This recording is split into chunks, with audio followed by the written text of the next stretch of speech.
everyone. Hello, everybody. This is Omar Serrato. I'm joined by Kassidy O'Connell to recap episode 4 of the Alex Murdaugh Hulu TV melodrama. What's up, Kassidy? Hey, I'm just sipping on some port here, trying to chill, hoping I can sleep at a decent time tonight. I don't quite have a mega pint. I don't know what you would call this. How many ounces is this? It's enough. My wife refills like, hey, did you just mix my wine with something else? I'll tell you what, even if she did, I don't think that I would be able to notice the difference. You know, could you tell the difference between, say, like $100 bottle of wine and, say, 8? Probably if I drank one right after the other. I really can't, man. Hand me one and ask me if it's expensive or not. No. When I was on the flight to Germany, I had just they'd served our drinks and I was sipping a red wine. And I came to the galley, and one of the girls was like super sweet to me, and she's like, did you have the French one? And I said, no. Oh, I said, I just had whatever was on the cart. And they go, oh no, you got to try this. And I thought, well, I said to her, I won't notice the difference. And then she poured it, and I was like, oh, this is very, very different. So like right after the other, I could tell. And I dumped the one I had and switched. But if you just handed me one, I'm not that refined. I've only gone on wine tastings with my wife, and we've gone to maybe like 3 or 4. And every single time it's like, okay, this time you're going to taste like citrus and plum and cranberries or like, let me see. So what did you taste? It's like, it fucking tastes like wine. I don't know. I don't taste any of that shit. It's like, well, let me try again. All right. Oh yeah, totally. There's like hazelnut in there and some cinnamon, a little bit of it's never what they say. I don't taste anything. Yeah. How do you get like acetone out of it? Acetone? Why is that like a pleasurable flavor? Get out of here with that. Oh, when I was in Germany, I went to this castle, Heidelberg, and they have the largest wine barrel in the world. Oh, boy. And we walked in, and I see this barrel, and I'm like, oh my goodness, that's so big. And I'm taking all these pictures. And then I find out that's not it at all. It's in this whole room, and it's like over 2 stories tall. It is humongous. Like you walk up flights of stairs, and you can they've got a platform on the top you walk around on, then you come down the other side, this dramatic spiral staircase. It is huge. And what they did is like back when it was an operating castle and they had all their land, people would have to pay like a tithe to the castle for being able to farm on it. And it was wine country. How could they possibly determine what a tithe would be? I don't know, but what they paid in wine. So they would bring their wine, and you've seen it, Checker. Isn't it huge? It is massive. And so they would all contribute. So this wine barrel was probably the grossest wine ever made, because it was just everybody's different wine just all poured into the same barrel. And then they would. Can you imagine how gross that would be? It had to have been disgusting. Prison wine. I wouldn't drink. Yeah, that's what I would think, because it's just everybody's wine, all different and just like thrown together. And that's what they would drink for the big banquets at the castle. YSS 1944 says wine tasting is a scam. I'm inclined to believe that. You know what? I have a collection of cigars, and like you'll have like these cigar aficionados, they'll do the exact same thing. Oh, this is what you're going to taste. You're going to taste some notes of baked bread and cinnamon and nutmeg and maybe a little dark cocoa, a little bit of earth. You're going to taste earth. You're going to taste some coffee beans, some grounds. And get the fuck out of here. It tastes like a cigar, man. How about that? Yeah. I could give you, a $50 cigar, Cohiba, Bahiki, 1964, whatever, and like a Macanudo, whatever, Vegas 5, Connecticut shade wrapper. And if you don't know what you're doing, you're not going to be able to tell the difference. I will say this: I can tell the difference between a really good cigar and a really bad one. But when they say that they could taste like baked bread and pine nuts and like amaretto and vanilla and hints of like ice cream sodas, like fuck off. None of that exists. I promise you're not going to taste that. Anyway, if you guys see me turning off my cameras because my camera is glitching, because I use my cell phone as my camera, one of these days I'm going to bring my real camera from my office, because I stream mostly from here nowadays. but it's not today. So how about that? Yeah, So I let's didn't get even into this episode. What did you think about this episode 4? Did you get a chance to this was a rewatch it? yeah, and it's a good one. It has so much stuff crammed into it. And to Yeah. me, this was like this is where the storm starts to get a little dangerous and you start to think you're going to head to your basement. Like Yeah. from episode 1, we've seen the storm coming, the one that Creighton Waters talked about in the trial. But I feel like Right. this was a turning point where it starts to get like where you're like, okay, might need to take cover. So many things happen in this one. And I finally figured out what is that stuff called? Kudzu? Kudzu, the thing that's like taken over the sunflowers, was like, this has got to be symbolic of something. And I think I finally figured it out. What is it? Is it about the slow burn, which is the title of the episode? Well, because in the end he burns it. Okay, so here's what's happening. As we know, Gloria was very religious. And so she was Yes. like telling him to pray, and that just like in the last episode when they went to Kokomo and he's like, I'm going to go to hell and God can't forgive Right. me and all this stuff. And so she's talking about, and he's starting to believe, and he tells his mom that he's been praying. And then when Gloria dies and he's standing there and he's so messed up at her funeral, and he goes, if all of this couldn't help her, I can't remember exactly what he says, but it's like, if all this can't help her, then who can it help? So he loses his faith. So all along, like, he's been trying to clear the sunflower field, and his dad keeps saying, burn Mm. it down, burn it down, burn it down. And he doesn't want to. He's like, no, I can do this. And if I burn it down, they won't grow in time for dove season. And so he's thinking, he's got the faith that he's going to do it. And then after Gloria's funeral, it's like all gone. Like, he says that at her funeral, and then the next scene with him in it is him burning the sunflowers. So I think that that's what it represents. That's what it's symbolic of. Like, he had some sort of faith that things were going to be okay, and then when she died, that was just kind of it. And then That's he just actually really good. torched her. I mean, the religious who produced this episode? Do you know? I forget who produced the episode, but the entire show is written with extreme religious undertones, like you said, and 100%. What you just described, it's symbolic, and it kind of follows this trajectory that we've been examining, which is Paul. This is what I've gathered from it. Alec is the devil. He's the devil. He doesn't give Yeah. a shit about who he hurts, who he runs over. He wants to be seen as the family man, the legendary lawyer, the big man in town in South Carolina or whatever it is. He is the county solicitor. He stomps on everything, and he's going to be the guy no matter where it is. And it doesn't matter who dies. It doesn't matter who lives. It doesn't matter whom he steals from. It doesn't matter if he hurts your feelings.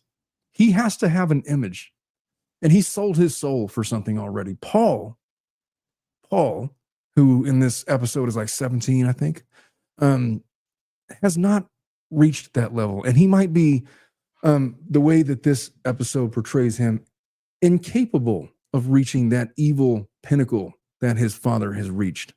And there's a number of things, like everything that Alex does is calculated. Like, there was a moment in the show where his wife wanted to do something nice, or like send Paul to rehab because it was going to help him. It's like, do you know that they're like in the middle of trying to sue him, and it's going to look bad for the civil case, and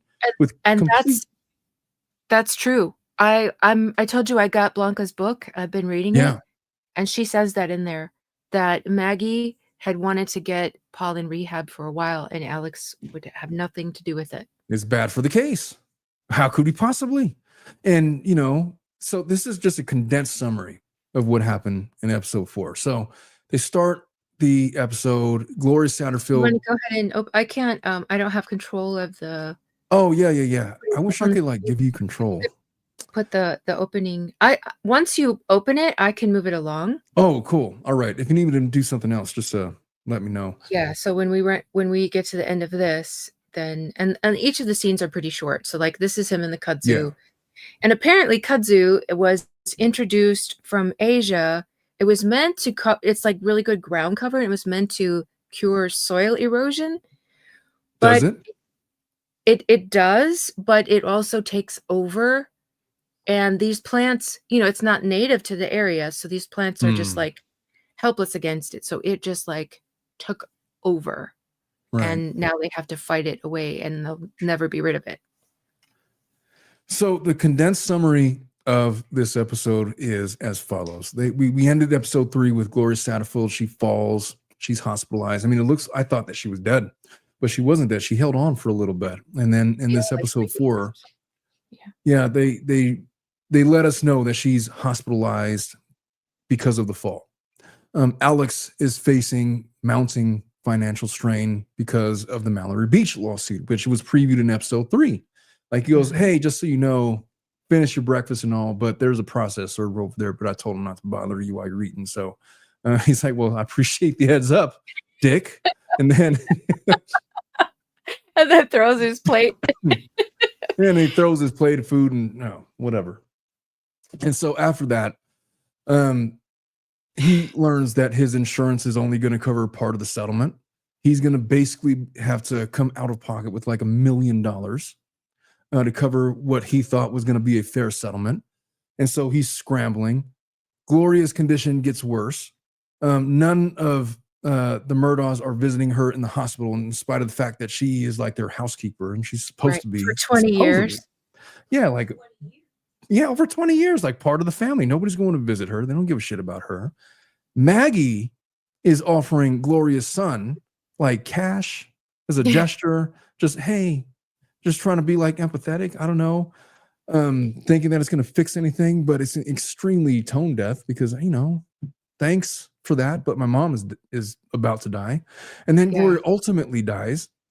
Alex orchestrates a $3 million insurance payout that's supposed to go to her sons, but he pockets it for himself.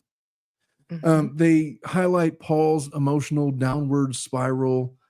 He's racked with guilt, PTSD, following that thing from episode 3, from the boat crash. He's becoming increasingly isolated. He's becoming increasingly like emotionally fragile, I would say. He has this talk with Anthony, Mallory's boyfriend. I gotta tell you, the actor that plays Mallory's boyfriend, he's just mismatched, man. He's not a bad actor. What can I say about this guy? He just overacts to the point where it's almost comical. Yeah. Like when he's trying to portray emotion, it just never comes off properly. I don't know. What do you think about him? I agree. It's one of the castings that I'm not pleased with. I think overall they cast people so well. But I think because we saw enough of Anthony in the documentaries, we kind of feel like we know his mannerisms, his voice, his personality a little bit. And he's such a sweet, like he just seems like a really sweet guy. And so I think because I have so much feeling for Anthony, because I have the police video of that night, and he's just wailing. The man is in so much, and he's already like been in the icy cold river trying to find her, and the police are having to physically hold him back because he wants to go back in again. He's just like desperate because he knows she's in there and he wants to find her, but it's impossible, I will say this though, there was one line that I thought was really good. I don't know if it was in spite of whatever the acting faux pas were with this young man. There was one line that struck me. It was like, I was going to marry that girl. What am I supposed to do with that now? Didn't that break your heart? Well, it was congruent with the documentary representation of the actual young man who was saying the same stuff. Yeah, and his mom told the story. He was saying if she comes out of that water, I'd marry her right now, because they were looking for her still. Yeah, but and so I don't know. All I'm saying is I'm not criticizing his acting performance because I couldn't do. I mean, how do you play like distraught, like emotional, and all? That's really difficult to do for like an A+ lister actor. And this guy was doing his best. I'm just saying that his acting performance is overshadowed by the extremely like unreal talented cast that he's surrounded by. Yeah, because And the it's others are distracting a little so bit. good. Yeah. It's a little bit extracting. So anyway, so he has his moment with Paul.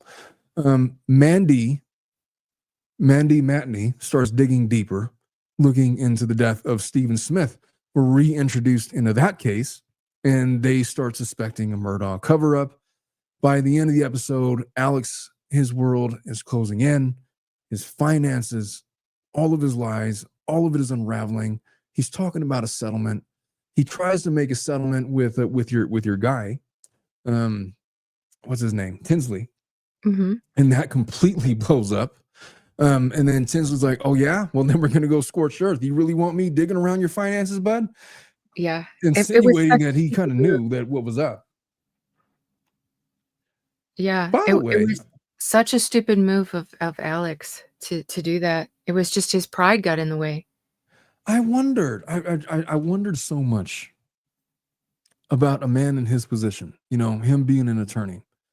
Um, the move 100% was to settle that case and to fix things like on the low, right? And he could have done that. He He could could have. have done that. And I instead, wonder. his pride got in the way. I just wonder And if he thought that it was. I don't know. Was that ego or was that some kind of miscalculation in terms of litigation strategy? Because look, he's stealing money from his clients. He was going to steal the $3 million from Gloria. It's supposed to go to her boys. let's get through these you want These things. Yes. yeah. Let's go to So scene one yeah. or wherever you want to start. I'll let you So take the lead. yeah. So I'm gonna it seems like there's so many, but it's because there's so few words on each picture. So Yeah. like this is what you were talking about. So Yes. he's here's his problem. Because what he did, and this really happened, he got so much out of the Gloria Satterfield settlement, and he fought his insurance so viciously and so hard because he wanted that money Yeah. that he did not have coverage anymore to cover this boat. He ends up there's another case like trying to sue his insurance company because they're saying they're not going to cover it. So in here he's talking about being covered by his insurance, but he between all of Paul's accidents and what he did with the Gloria Satterfield, he does not have coverage when he really, really needs it. And he really, really needs it now for this boat case. So they're having this conversation at the law firm, and this is his dad on the left and his brother on the right. And so this is Paul's grandpa, and he's like, well, if the boy didn't have accidents every month. So here's what they're trying to come up with. So this guy doesn't exist. He's kind of they call him Billy. It's not a real person, but he kind of plays the role of a bunch of people, and he serves as like a narration, so like he can fill in parts of the story that don't have to be acted out. So what he's talking about is how it's working out because multiple people are being sued for this boat case.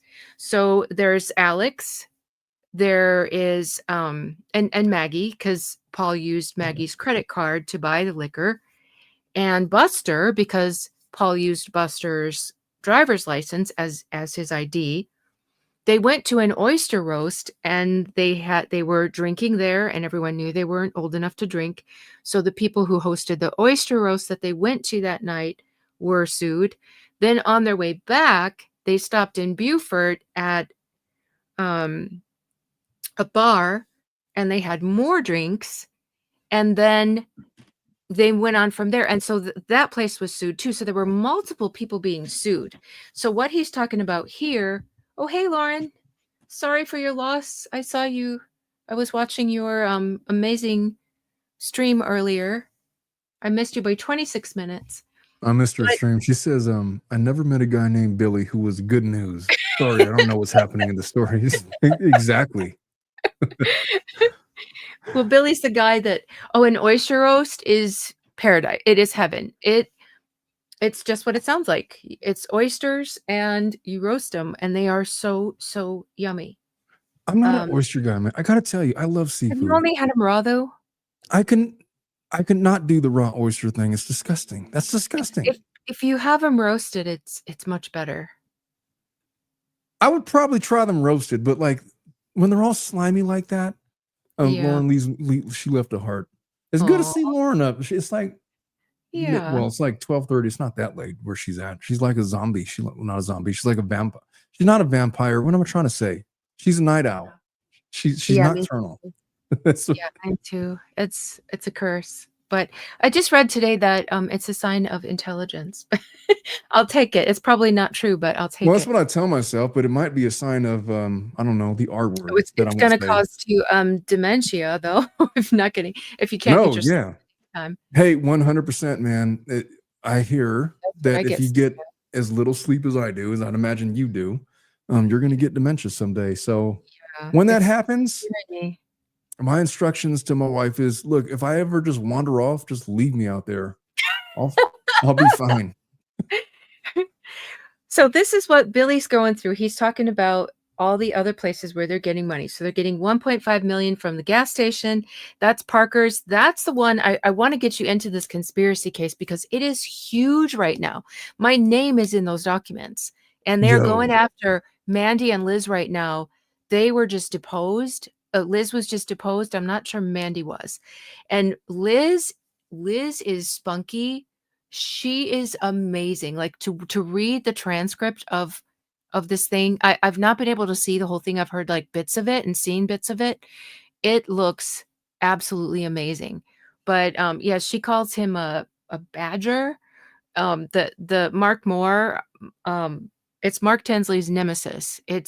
He is such a bad guy, and he's the one who's got my name and stuff because I'm not nice to this man. I call him Mr. Smee from Peter Pan because he looks like him. He looks like him. You know the That's guy my from Peter favorite Pan? character. That's my Okay, favorite that's character what in he looks every like. Disney movie. And he even like grew out some Wee! that's exactly who he looks like. And he even did some whiskers, and so it's really, really a match now. Oh But boy. this guy, he represented Russell Lafitte, and I call him Mark Time Waster Moore because he will drag a case out, but he has been horrible to Mark Tinsley and Tabor Vox, Hmm. the attorneys for You're gonna have to the tell me Peter about family. that, like It is behind the it is scenes. huge right now, like what's going Yeah. on. You're gonna have to Like, fill me in because I honestly okay, I don't know a whole lot about it, but I'm definitely it interested. is juicy and it is terrifying because this gas station guy, his name is Greg Parker and he's a billionaire. So what happened in this boat crash case, this is what it came from. So he decides, you're not going to sue me. I'm too important, I'm too rich, I'm too powerful. I'm going to fight you, but I'm going to fight you dirty. I'm not going to fight you in court like a decent citizen. So he goes out and he hires a bunch of PIs. He has these people stalking the kids from the boat crash.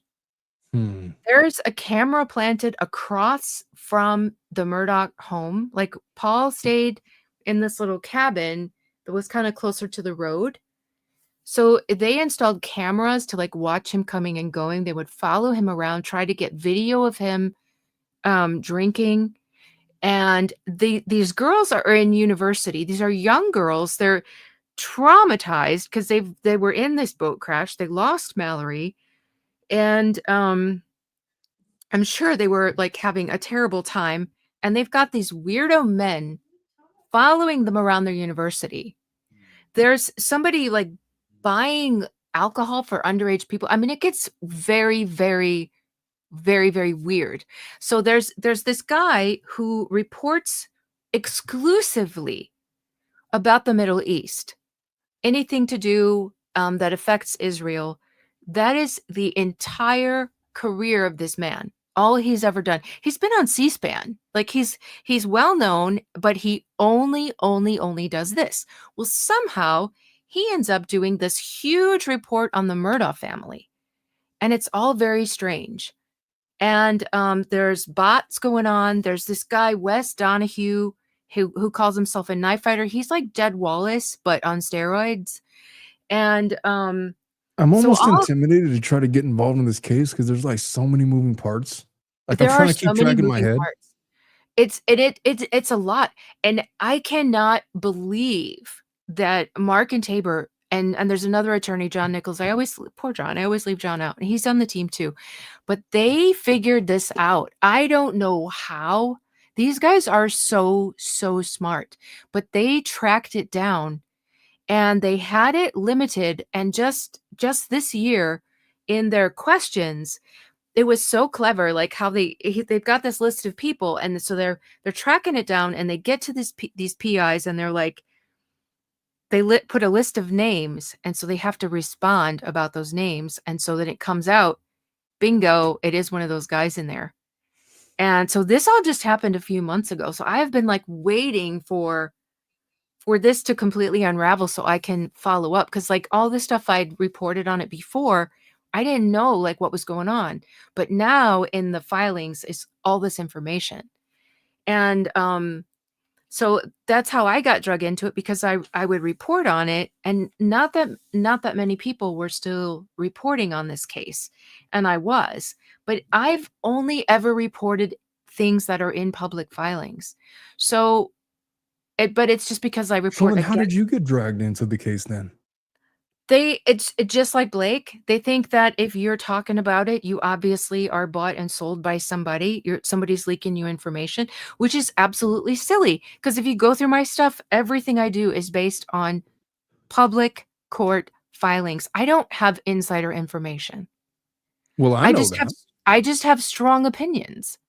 And I like to deep dive into these filings and really like dig in and look up the case law, and then talk about what I've seen and all of this stuff. And so yeah, so he just assumed that, oh, I must be getting information somewhere, which is so stupid. Like, listen to what I say in there, and you'll find out I'm talking about things you have filed, and You know, your opposing counsel has filed. I don't have insider information on this case, I don't but know.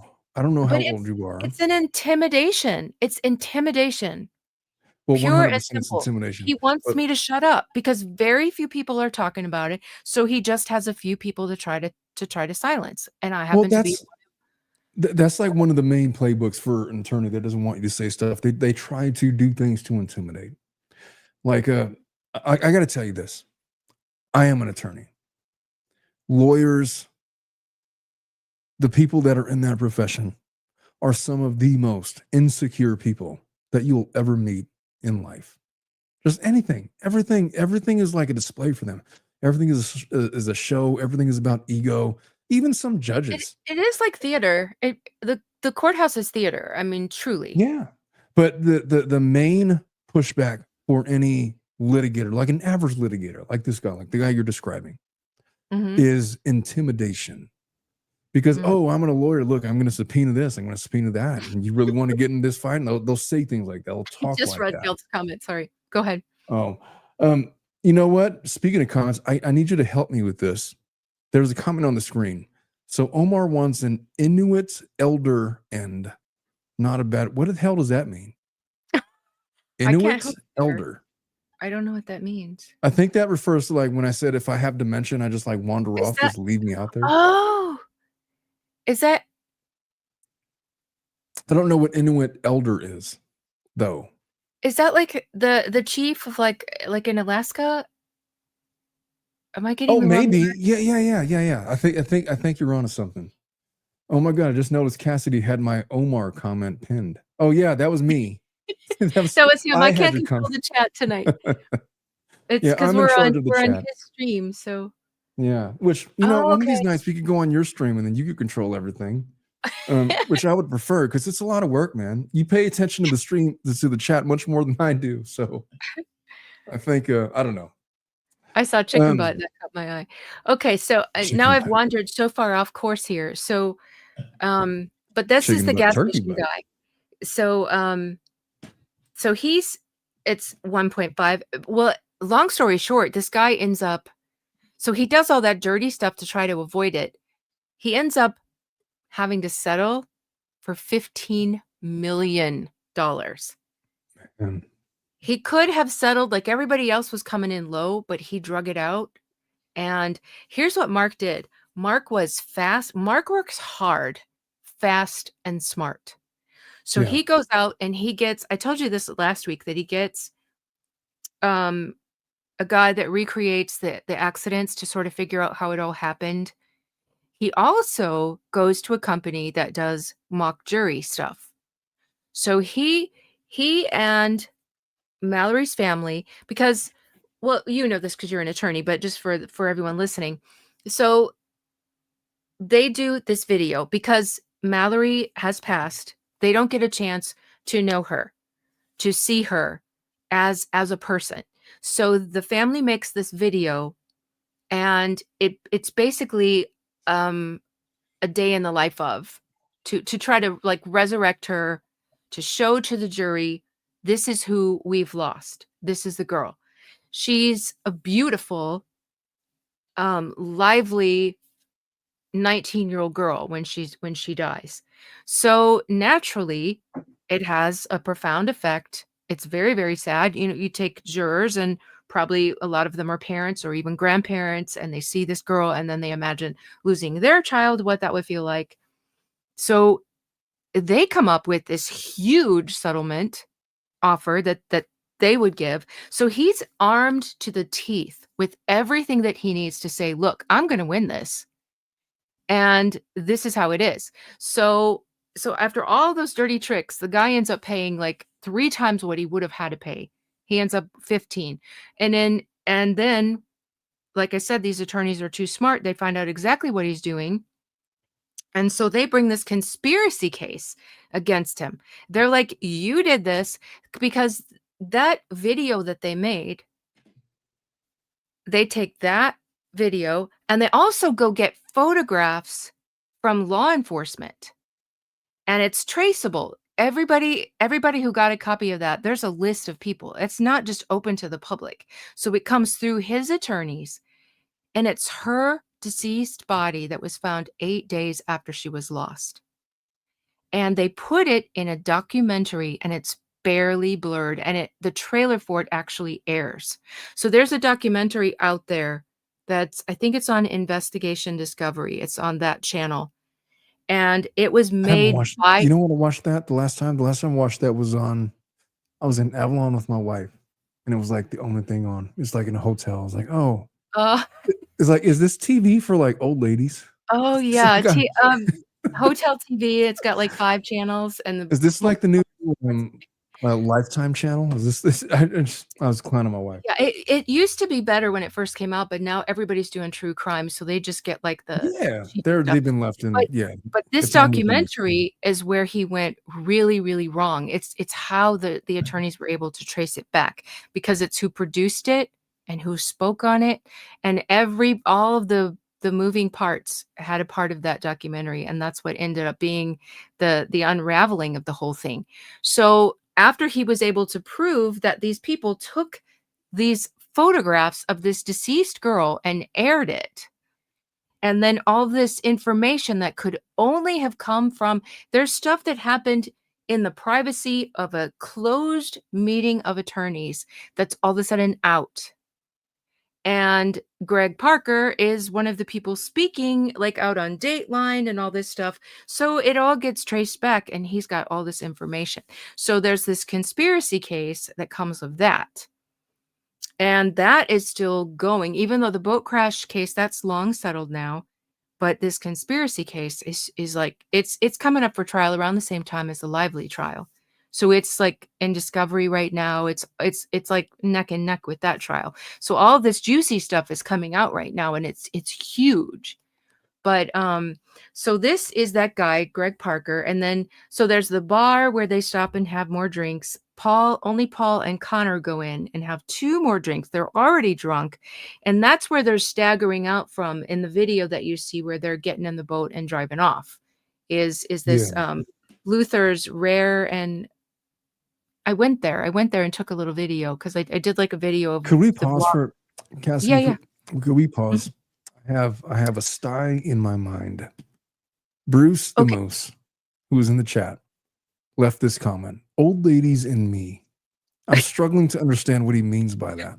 The ID channel. Who watches it? Oh, he watches You know what? My wife has solved the mystery. That's exactly what it meant. Bruce watches Investigation Discovery. He watches ID. Old ladies and Bruce. I get it. All right. Never mind. I was like, what is he talking about? Never mind. I'm done. Okay, so Let us continue. yeah, sorry, this is gonna take forever. I'm talking too much. It really So is. I'm letting you take the lead tonight. It's like, okay, so hey, if Cassie keeps on rambling, she's the one running the show tonight. I've just had all this, and I've wanted to talk about this conspiracy case for so long. No, you're But doing great. so he's giving this. He's saying his insurance is going to give 500,000, and then I love this character who plays the dad. He's Yeah. like, and when you're done playing Tickle Dick, you throw in another million. When you're done playing Tickle Dick, you throw in another million. Pussy. Yeah, I was waiting he's for him like, to say that. He he's like didn't from, actually say that. but it's basically what his meaning was. He's Basically like, what he from your said. own pocket on top of that. And he's like, Daddy. It's funny how these people call him Daddy, and they really do in the text messages. I was reading Yeah. through the timeline from the day of the murders. I have the entire timeline of the whole They day, call like him everything Daddy, and then that they happened. call everybody, like everybody's name is Bo. I don't know, Oh, like my hey, wife's like, Bo. is that just like a South Carolina thing? They call everybody Bo. I was like, I mean, I guess. I don't know. Like, why don't you like ask them? This is being a Yeah, I smart ass wife. think so, 'cause I have a lot of relatives in the South, and I've lived there for a short time, and it nobody that I knew said that, but it must be like just like South Carolina, not Maybe. not I mean, I across don't the know. South. But he's like, "Daddy, these other people are getting away with just paying out of insurance. Like, why should I have to pay?" And I he's could like, never call my dad Daddy. If I ever said, I would feel so like icky to say that to my dad. "Yeah, it's weird, huh? Grown, I yeah." I couldn't do it. I But like, I they mean, did you know, in their text messages to each other, because the guy, their dad was dying. He was like 3 days away from dying, and he's in the Megan hospital the day of Fox. the murders. Megan, what's up, Megan? It's good to see you. Hey, Megan, ha ha ha, 6'7", Megan. My daughter just said that to me, and I heard it referenced on South Park. What does 6'7" mean? What the hell is that? oh, it's a thing the kids say. It started with Why? the basketball player, like, it's like the height, and then it just became something that you say. It's just kinda nonsense. It doesn't really mean much, My but daughter literally said, "Hey, Dad, 6'7", ha ha." It's like, what are you talking? What does that mean? I want to know what it means right now. it's not bad. It's just Megan says, "I love you, Omar." it It means nothing. yeah, Okay. it doesn't really have, like, a big meaning. It was the guy said it, and the way he said it, the kids liked it, and now it's just everywhere. Okay, and I he's don't like, know. "We're friends, we're beaux." Um, and he I love this line. "I don't care if you 2 carved your initials in a big heart in the old oak tree. A girl died." And so Alex is like, "Well, fine. Yeah. Okay, 1.5 million for me." So he, Oh, my wife just said something about 41. What is 41? What is okay, that one I 41? don't. My wife literally said something about 41, and like it's like, okay. And I was like, but it's now come up in the chat. What does 41 mean? I'm so old, man. I feel just so out of touch. I Yeah, do I not don't. connect to this world anymore. I'm just Can you pop I up don't scene 2? even yes. Let's do a scene 2. Is it this one? No, that's is slide 1, or is it Yeah, this is right. This is right, okay? scene 2. You got it. Okay. So, Side so this hand is move. what you were talking about. So she goes shopping, and, she finds out because they haven't visited. Yeah. Gloria was in the hospital for 3 weeks, and like you said, she was their housekeeper, and it was like 20 years. She raised their kids, and they hadn't gone, and only Maggie goes, and as far as I know, she only went once in 3 weeks, and she fell on their property, Yeah. and so the son works at the grocery store, and so that's where, she finds out Gloria's not doing well.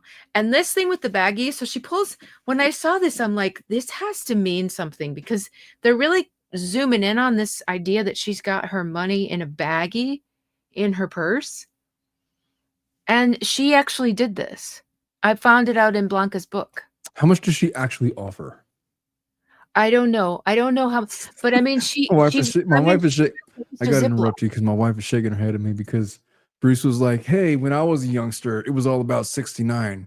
And then I said, "I'm with Bruce. It's all about Team 69." And my wife was like, "Yeah, really?" I'm forever So 12. I can't help it. I'm forever 12. forever. Bruce says, I'm not 69ing with you, Omar. That was not the request, Bruce. Nor would that ever be the request.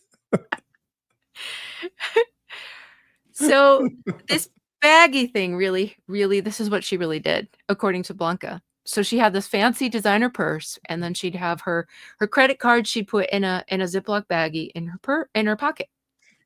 So that's what they're showing here is like that she really, really did Right. that. And then she tells Paul she doesn't know how to break it to Paul that Gloria's not doing well. So she's like, oh yeah, she's okay. And then this is that kudzu. And this was why I knew it had to be symbolic because they keep talking about this kudzu. And I'm like, it can't be that important. So what's going on with this? There's got to be a reason. So she's like, well, call Anthony. And he's like, well, I don't think he wants to talk to me. And then you see Alex's face. He's like, stop it. Don't say it. These kids are done with Right. him. Like, shut up. With his And demon face. I'm calling that like so Jason Clarke does this thing, man. He does this thing where he could instantly portray evil, deception. yeah, Whatever you face want to call it. changes. Yeah, like he portrays he does this thing where he portrays like the good old boy, South Carolina, what's up, Bo, whatever, and the whole lingo and everything. But then in a moment, in a split second, he could put Shark on eyes. the demon face and Yeah. shark eye. Exactly. You Just called like it shark Alex. eyes. Yeah, exactly like Alex at trial.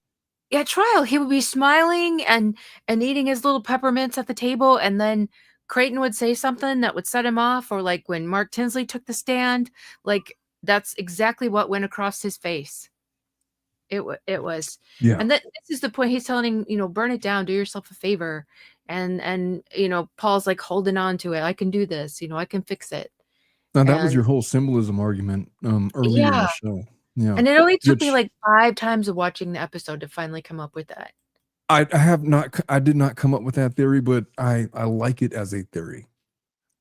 I'm not convinced. No, yeah, and I could be wrong, but I'm like, it's got to symbolize something because they talk about it too much. Yeah. And he doesn't want to burn it down, and then all of a sudden, immediately after Gloria's funeral, that's what he does. Okay, here's the Anthony, the scene, the actor you were talking about. Oh, yes, where he's talking about, hey, I was going to marry that girl. What am I supposed to do with that now? Which, I mean, this is what I get. And even watching the documentary, this is what I'll say about this young man. All young men do this. Like they have like a first love or whatever, or somebody that they are morally and ethically at the time tied to. Mm-hmm. And most young men have the good fortune to watch that wither away and it's like, oh, well, gosh, I was kind of dumb at that moment, or sometimes it kind of works out and it like turns into like this 70, 80-year-old relationship. But this kid was like, what, 19, 20 years old or something like that when she died. And he's stuck. It just strikes me that he's stuck in this phase where he's like infatuated with like his first love, like the first person that he declared love for. Yeah. And for most people, they don't have their first person that they declare love for pass that away. You stay with for oh yeah. They're around long enough for them to let that wear off and like just discover that, hey, there's all these other things that I should have considered or whatever. It fades away in some kind of spectacular fashion. For him, I could only imagine what would happen given his state of mind, that he has declared love for this lady and he has that youthful love where he's like ethically and irrationally and emotionally overpowering 19 for the rest of his life. And it's not even a fear, but it's a reality. He's going to have to somehow reconcile that with every other young lady that he comes in contact with. He's going to compare her to Mallory and he's going to idealize her and deify her in some respect, to the point that maybe does this affect his ability to have a relationship with somebody else? And it probably will for a long time. And then he'll grow out of it eventually. Married. But he did get married, but I wouldn't want to be the girl. I mean, wouldn't you always feel? How old is he actually in real life? Well, they were 19, I think. So he must be about 25, 26. All right. Yeah. Yeah, you know what? That I would be recognize hard his to type. be the one that is married to someone who had that experience. You Imagine, know, I feel imagine. like Yeah, I would, explain. Like, how would you feel like knowing that he had like this love of his life that he was ready to marry, and then she passed away, and then and you're then sort of becomes like the like next one to come along. immortalized into, yeah. Yeah, I would Yeah, never feel enough. Like, yeah. And yeah, he's probably, I mean, that's unfair to him, to say that because he's very probably unfair. a Yeah, really nice guy and really a good husband and everything, but I I'm not I couldn't do that. I I couldn't mean, do I'll that. say this about him: he probably has a heart of gold. He's very innocent. He probably In the does. He seems documentary, to. in the documentary, what I witnessed from that young man, it was recognizable. He had that he Even was the just he was forgiveness innocent. and love he had for Paul, like, after all was said and done. But there's still an underlying um irksomeness, for lack of a better word, with respect to Paul, but there's an empathy there. There's certainly a character there. Mhm, Um, there's something he's this sweet, innocent kid that got a bad hand, like the love of his life at the time that she was the love of his life, passes away in this tragic boat accident. And good for him, he's moved on and he's remarried. But like you said, what are the complications for that with his new? Does she really want to be the replacement? They're going to have to work that all out. And I'd yeah, imagine that this kid is probably empathetic enough to be able to appease his new wife and mhm, ingratiate her into his life, into replacing Mallory and whatever she was to him. Those are all issues, but you're right. It's extreme. That is a lot to throw at a 25-year-old, mhm. let Yeah, alone a and he's been 19-year married old. for a few years, so, like, he probably needed a good 5 years to just grieve and get over it, but maybe I I mean, don't if know. you were to talk to Uncle Omar, it would have been like, hey, you might want Take to put your off time. marriage until you're Take like your time. 27, 28. Yeah, my Yeah. wife agrees. She's like, yeah, that is a lot to throw on a Mhm, young man. And I recognize, being like that. Like every young man goes through that phase where they're like very much like the Disney character. They're very much the prince in Sleeping Beauty, or the mhm. prince in Snow White, or the prince in Beauty and the Beast, and protecting the princess and slaying the beast. And he's very much of that mind, and he's got this youthful innocence about him. And what breaks my heart about him, aside from the acting, whatever you want to say about the acting, is that the real life character has had to go through that, and he's navigated it in this really admirable way. And the fact I Yeah, didn't even know that he was remarried, and good luck to him with all of that. But the emotional strain that must have taken on him, and the turmoil that must at exist that that they have to age. reconcile. Yeah, good for him, man. Hey, Yeah, I wish his him the best of parents luck. seem really solid. They seem, like, really kind, warm, like, open, and to where, like, I remember her saying that the first, I don't know how long it lasted, but, like, when they were still searching for her, like, he couldn't even go sleep in his room. He slept in the living room, and she slept out in the living room with him, Yeah, and I mean, just and she said he would wake her up because in his sleep, he would just be sobbing or wake up screaming, he's a and good kid, man. he was like He's the kind of guy that I don't know. I don't have any sons, but like I would take him to a baseball game or something, and a like yeah. let's Yeah, go he does watch the seem like Dodger a really game or sweet kid, something. but his parents seemed super sweet too, like, they seem like good, solid, warm people. But Mhm. this here, I don't know that this ever happened that he went to, like, where Anthony works, like we see in this scene, but Anthony does describe a situation like what happens here. He says, "I lost you too," to Paul. I don't know if he actually said that, but, um, he I does. felt like they probably took creative license there with that comment. Yeah, but Paul did tell him that he loved him, and then Anthony said he replied, "I love you too, man, but this is it." Like, he couldn't continue to see him and have him in his life, it was too painful, but Yeah. they did tell each other that they loved each other because they had been friends, like, all through childhood. Yeah. So yeah, so I mean, it was like losing a brother. So he tells him, I lost you too, and Paul's like, but I'm still here. Yeah. But he just can't do it, and I mean, you could understand that. I Really, really felt for Paul in this scene. yeah. Because, you know, Paul, I feel like in spite of his surroundings, in spite of his parents and everything that was going on, um, there was something very genuine with this kid. And People he did have a lot had, of nice things to say about him when he wasn't drinking. yeah, I mean, I get he had a drinking problem. I get that he was abusive to his girlfriend. I get that he had a lot of character flaws, but he was a kid. Mhm.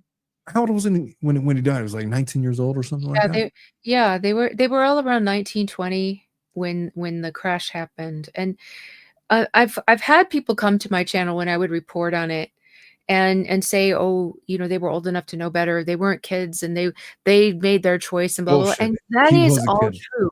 That is all true. However, think of where you were at 19 and the stupid things that you did, But and I tell you where I was at 19. This is where I was at 19. Okay, so people know me right now. I'm the tilted lawyer. I'm a lawyer, whatever. I've had cases. I have a YouTube channel. I have all these things. I have a career, all these, whatever you want to say. When I was 19 years old, I got really drunk one time and I let my friend drive my car because I was too drunk to drive. And we got pulled over. And I did all the talking in my drunken state at 19 years old. And my friend did not have a license. oh, And no. this is what I said to the officers, Oh, like, officer, listen, I am drunk. My friend is sober. We're just trying to go home. I'm like 5 minutes away. no. I will take a breathalyzer. I'm I'm gonna probably spit like my point 0.2 or something. I mean, I went to one of those, like, high school, college drinking parties that you would go Mhm. to. And what I said to the officer made completely no sense. I completely implicated my friend as having no license. Um, I have no idea if he was sober or not, but he was the one driving my car because I was definitely drunk off my ass. And the officer, in his grace and understanding, was like, you know what? Get your ass, both of you, get your asses home. Just go home. Just go. Thank you, officer. I appreciate you so much. You're the best. Woo! And that's why you became a lawyer, right? Totally why I became a lawyer. I'm just saying, You I know what? was He not. probably appreciated your honesty, and the fact that you weren't driving drunk is probably, I was worse than trying to do the right thing, Your Honor. I didn't call him Your Honor. I didn't know anything about Your Honor at that time, but I was trying to do the right thing, officer. I'm drunk. But that's it. That's 19, because That's our 19. our brains are not, and it's such a shame. It really needs to be the opposite. Like, who do we talk to about this? But, like, the body matures so young, but the brain Yeah, doesn't finish until it's, like, 25 or 26 years old, yeah, and the about last that. thing to develop is your logic and reasoning Yes. ability. It's so messed up that that's the way it is. It really needs to be the other way around. Or at But least put things on delay. How about not yeah, giving people a driver's license until they're 27? What do you think about that? yeah. Well, It'll 27, never I don't know happen. about That's a bit 27. extreme. I don't know, I couldn't wait. I was driving at 16, but, um, Yeah, me too. yeah, Which I heard is not a thing anymore. Is it true that they've risen the driving age to 18? I don't know. Have I been tricked? My daughter That could not probably get a is. license. That's a state law, so it would vary by state, right? I Aren't don't know, licensed man. state? Although I'm on board, there's no reason why I should have been driving at 16. Oh, I did drive absolutely when I not. was 16. I did all kinds of stupid shit. I once Yeah. accidentally drove like I was trying to drive home from LA. My wife got her license at 17. I once was trying to drive home from LA, and I drove from LA and I ended up in San Diego, and then in trying to course correct ended up back in LA until I finally arrived back home in Chino Hills. And I was driving people trying to get them home. I was driving for like 4 hours or something like that. It's like, no, everything's fine. I had my Thomas guide. There was no navigation back then. There was no. Nope, nope. And, Yeah, and I had a stick because I thought, that's so cool. I gotta have a stick, and Oh, I I was remember always the stick running late. shift. What's that? I remember driving a stick shift. Oh, I love it. I did up until just a few years ago. I just always after I got used because that's what I learned how to drive, and then after I got used to it, I couldn't stand waiting for an automatic to shift. I could, like, feel it, and it was, like, felt wrong, and I just Yeah. maybe it's my control freak, but, tendencies, but anyway, yeah, so I'd be, like, driving around, stick shift, running late, speeding, putting makeup on in the rearview mirror, and, like, on my way to work. I had so many tickets. Like, the last time the cop was like he's like, "Pull it over," and he was gonna take me in, and thank goodness I had just sent in, like, the payment for it, and I had some kind of proof, I don't remember what, like, in the glove box, and I showed it to him, and I was bawling, of course, and, Of course. he didn't take me in, but I straightened up after that. I was like, "I'm not doing that no more." I'll tell you what, at 19, I was once driving home from Las Vegas and I really wanted to get home. I was going over 100. I was Oh, wow. doing over 100 in a Nissan Sentra. It was a little You can go 1997 that Nissan Sentra. I was like, I'm so bored. I want to get home so bad. And so I was going over 100 miles an hour in my 97 Nissan Sentra. I was pulled over. This was in, what was it, 1999? 1999 or something like that. I got pulled over. And as the guy, I saw the officer in the rear view. He's like, holy shit, he's tailing me. I try to like exit the freeway. And obviously he pulls on his lights, right? I was like, oh, fucking hell. I didn't know that reckless driving was a thing. I didn't know that if you're Oh, driving over 100 miles an hour, they consider yeah. that What is it, like, 30 reckless miles driving. over the speed limit, it becomes reckless? So, Something? yeah, and which is the equivalent to a DUI. And I didn't know that at 19 years old. And so the officer's like, you ever been to jail, son? It's like, no, sir, I've never been to jail. He's like, are you Mexican, son? What? Yes. Yes, I am. The officer was Mexican. It's like, you Oh, are so lucky that I got other shit to do. Slow your ass down. Keep it at 80. I could take you to jail right now. I was like, yes, sir. I apologize profusely. I had no idea that you could take me to jail for going over 100 miles an hour. He let me go. He let me go. I have no explanation for it. Maybe he really did have something to do. But what could he possibly have anything to do in out in like the the middle desert. of nowhere in the desert and like between There California shouldn't and be Nevada? to be fair, there shouldn't be speed limits through some of those roads. There's nothing there. It shouldn't be no 65. To be fair, it's like No, 70, but still, like 85 should be the speed limit. You know what I mean? At the very it'd be least. like the Autobahn. You You know, could I mean, drive. I don't know. I don't know. There's reasons not to go Autobahn speeds. I'm just saying that was Yeah. the one time that I got like a pass, like a free pass. Wow. Fast forward to when I was living in Columbus, Ohio, there was an officer that pulled me over for doing 26 miles per hour in a 25-mile-per-hour zone. No.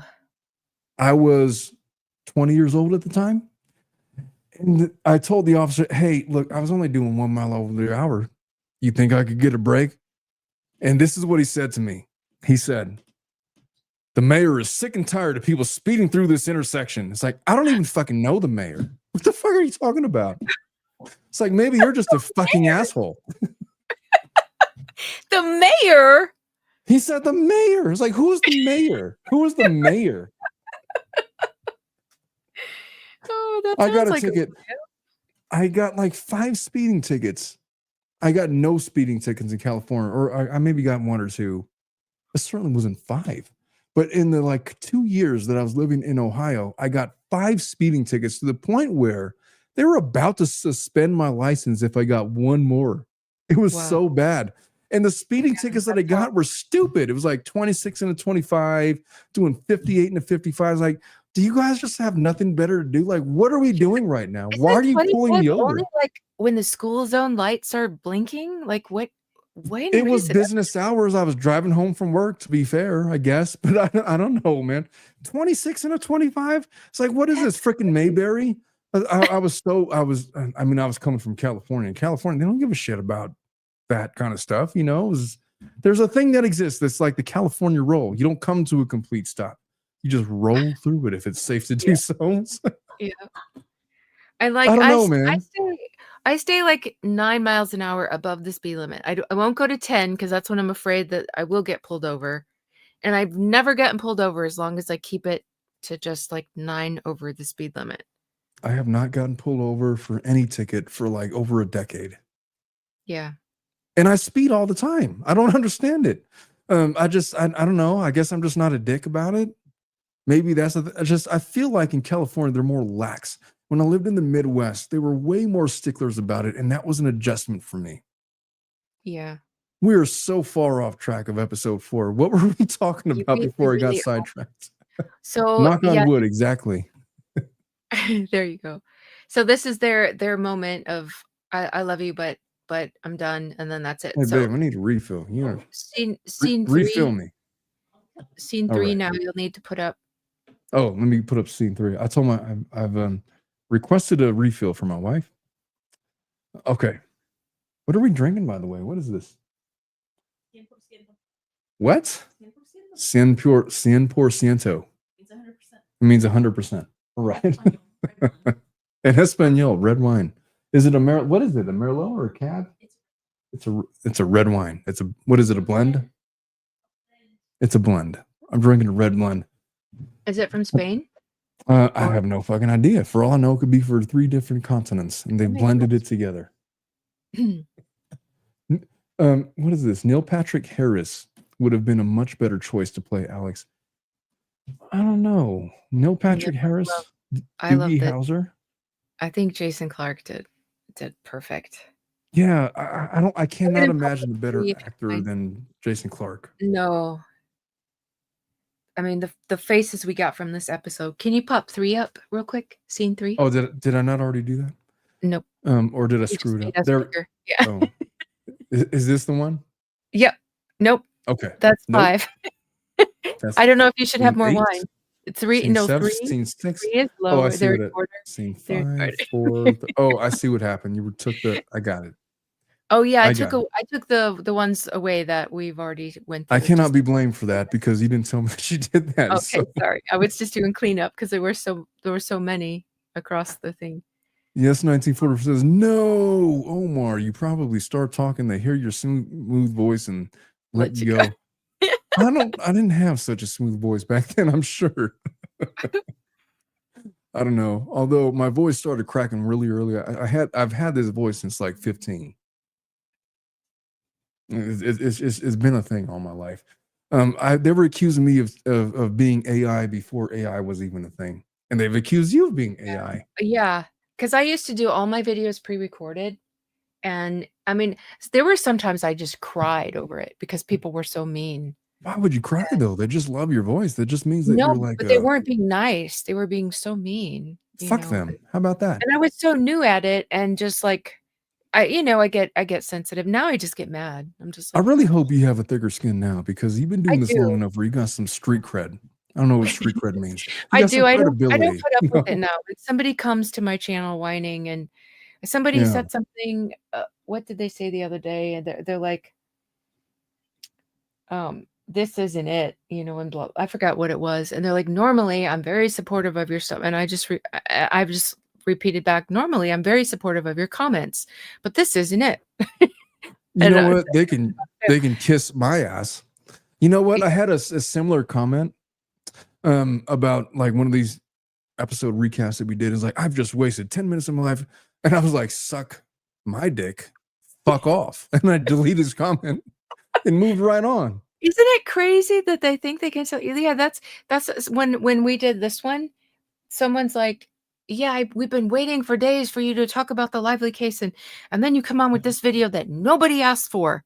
Kiss my ass. How about that? How about that? How about start your own YouTube channel and do this? I made my channel on Murdaugh, and I said, my Murdaugh people, I said that was my first subscribers, my first members, and I'm sure they're sick of me talking about Blake Lively, but they got more class than to say something like this to me. No, look, man. I mean, if you're gonna do this and put yourself out there, there's gonna be people to get offended for stupid things. Like I made a reference the other day about something about Trump, just to like make a point that he called Marjorie Taylor Greene the traitor, and someone was like, "Why don't you just leave politics out of it? You're not a political whatever." It's like, why don't you fuck off? How about that? And it's just, I don't know. Like, what do you want me to say? Like, Is Trump like a forbidden word? I can't mention that without you being triggered to the point where you have to watch something else and comment on it and let me know how much you were disappointed that I made a comment about a political. You know what? Yeah. I don't even have the energy. I don't have the time. I don't have the Yeah. patience. I just move on. And you know what? My You channel just mute them? has grown.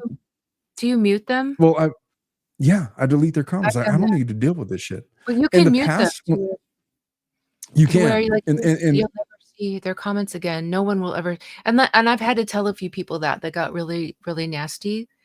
And yeah, I would let them know I'm muting you, so have at it. You can just sit here and type talk to all day yourself. long every day, and I won't see it, and no one here will see it, but have at it, you know? Yes, 1944 says peach, kiss it. Love it. Kiss my Yeah. ass. You know, when I was first starting out, I was like, you know what? I need to be fair to all the commenters. If they got negative, I'm just gonna comments. I'm just gonna leave it up, whatever. But Yeah, I was like that too. no, man, fuck that. If they got stupid shit to say and it's like way off base, I'm just deleting you. How about that? Because you're Yeah, like and if 1% of like the commenters. it's so small. I've got I don't know, this community is so nice. I Yeah, very rarely have a problem. It's very, very rare, yeah, and, but when they're mean to I mean, like, it's one thing to be mean to me, like, I can handle it, but if they start fights with another sub, that's when yeah, that's like, "Nope, you're muted. I'm not putting up with you can't attack other people here." You know, you can criticize me, that's fine, I'll give you another chance, but don't start fights with other people here. But, alright, let me see. By the way, folks, my camera's off because like it keeps glitching. I don't know why it does that. I My promise I'm camera's gonna off bring because I my don't real camera. Well, your camera's off because you've never been like on Yeah. camera, so No, therefore, never, and I won't especially now, like, when I got put on this, because it was one thing to be in the Lively thing, but this yeah, billionaire guy, this, like, truly scares me, because this man yeah, plays dirty, and he's got connections, and one of the PIs he hired, it was used to be counterterrorism in the FBI. Like, it's the lengths this guy will go to is terrifying. I'm like, "I'm so I glad mean, I always stayed off." I don't wanna be recognized when I'm out and about in my life. I don't want any sure, yeah, I just don't I get on here and talk because I got a lot of opinions. yeah, no, But, I feel you. you know, I have no desire to be, recognized. I mean, the the job I had before, um, I was recognized, and I was on TV, and I was in commercials, and on brochures, and even a billboard, and, it was uncomfortable. I was in China, so it wasn't like here. But, like, we'd go grocery shopping and you'd hear people saying, "Oh, that's" and they would know who I was, and I didn't like the feeling of, like, I always had to be and I had to be careful because I represented a company like, my curriculum and stuff that I created, it all went with my name and my face, and so I had to be careful what I did on social media, I had to be careful what I did in public. I represented not just myself, but a brand, and so, like, I Yeah, when I got home, I was like, I don't have to do that, anymore. So, but, I yeah, I just it's a lot of pressure. I'll tell you what, like it's weird. I don't get recognized often, but sometimes I do. And when I mm, get recognized, it's super weird when like I'll be like my court hearings. It's like, are you the tilted lawyer? Yes, I am. I'm the, all they need to do is hear your voice, right? I'm the tilted lawyer. Or like I'll do my remote appearances. When I do my remote appearances in court, I'm in my office, but I do most of my live streams from my office, and so people will recognize a setting. And Right. some of the judges know about my channel, and it's super weird. Yeah. Not all The of them. I'm judges, just they saying do? they Yeah. 100% do. I know which ones do and which ones don't, for sure. I'm just That's saying. funny. Yeah, and then I had a very, terrifying experience, and I moved to China to get away from it. And the person was never identified or caught. So, like, when Oh I boy, came did you have a home stalker? I did. Mm. I did. And he was never found. And so when I moved back home, I was like, just and I was when I got home, I needed to come home. Like I'd been gone for a long time and living in China and um so yeah, but so coming back to the area was a little scary and Yeah. not exactly in the same area, but close enough, to where it was like the last thing I need is to be recognized or seen or anything because that feeling never goes away. No, it's super weird. And I'm not nearly as famous as you, but but That feels like I've done live streams where like, hey, I'm in Mexico with my wife. Hey, I'm in Mexico too. Why don't we come meet up? It's like, no, let's not meet up because I'm like on vacation with my family. Um, and then happened like very early on. And I don't know, it's something to get used to. And I never had an inkling that I would get like I mean, not that my channel is big or anything, but I've never thought that I would ever be recognized outside of what I do on this YouTube channel. But it's just a strange thing in the small space that I've done, which is not nearly as big as what you've done, um, Oh, I to get recognized like in foreign countries. Like literally, I'm in Mexico and people are like, "Hey, I'm like 10 miles away. Why don't you yeah. come over?" A Huh? lot of times I don't say where I am until I've already come back home, and I'm like, "Oh, I was here," Yeah, like, which is the I'm the going way to tomorrow, do but it, you'll find out where I'm going tomorrow after I come back or when I'm about to come back. You know what my first mistake was, like, I once had, like, there's a, "Hey, I'm having a Christmas party at my house, and if you're in the area, why don't you come and join?" And people are like, "Hey, I'm in the area. Could we come over?" It's like, "Can we just get your address?" It's like, apologies, my wife said no because we have You kids, got you've got and she kids and a doesn't. wife and no, yeah, that's Yeah, scary. I didn't think You anybody was never gonna take know. me up on the offer. Yeah, you never know. You really don't. You just gotta Yeah. be careful, you know? We should get back into this episode. Do Where we did we leave yeah, we off? do, we do. So this is Mark's office, and this is what I was talking about. So he talks about this mock jury, and so they come up with Yes. the settlement, okay? And that's when they find out, oh, this you can y this jury's like, you can get an incredible amount of money here. So Have you he ever informed done, by the way, have you ever been a part of a mock jury or no, done a but I mock would love jury to. or done?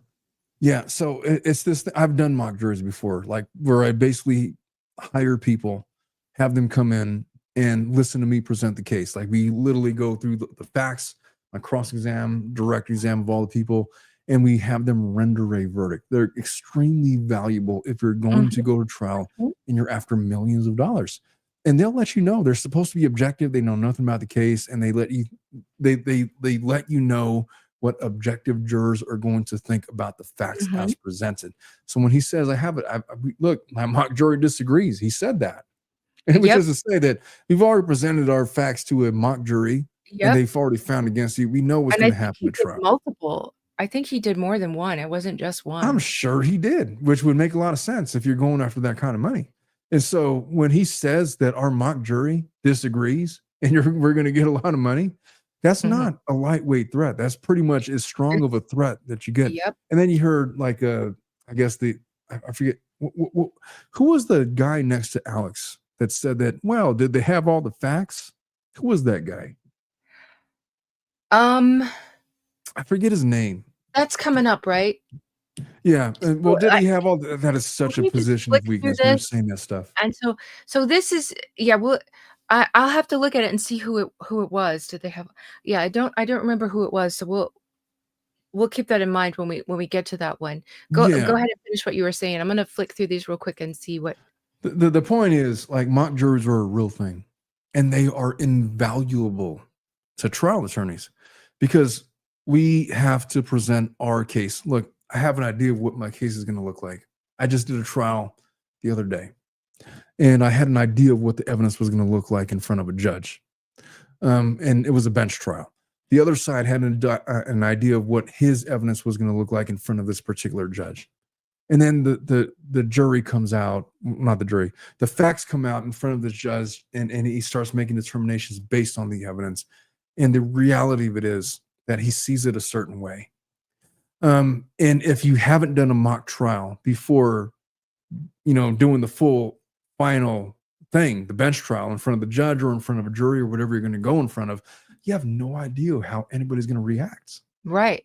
But the Right. value of a mock jury is that you have an idea of what people are going to tend to do.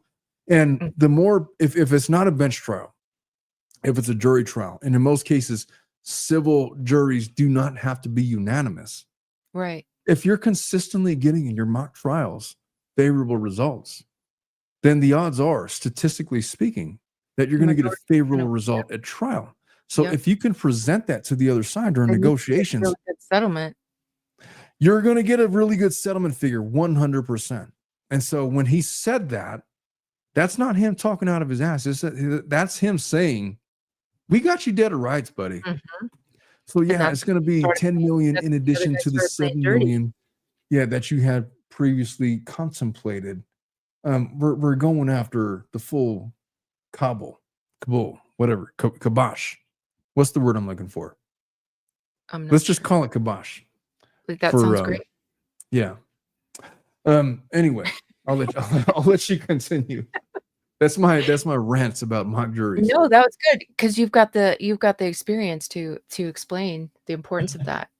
Yeah. So this is the dad is like, but these are the Murdaughs. We've heard the stories, and the mom is like, nope. The way Maggie walked around and owned the crime scene, the way they rolled out the red carpet for Paul at his hearing, she's like, nope, they're going to pay for this. And she's like, that what more can they do to us than what they've already done? Like, what worse thing can you do to a person than what's happened to them?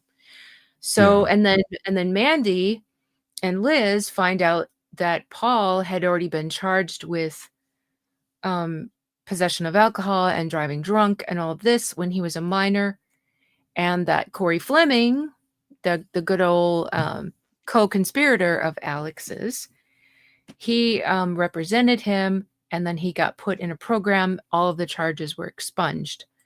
And so they've been trying to sell this Murdaugh story. So this is like in her book, she goes through all of this, like what she went through, being marginalized, not being listened to, being told, oh, the story's nothing, and being treated, because women in the workplace, even in the year of our Lord 2025, it still happens.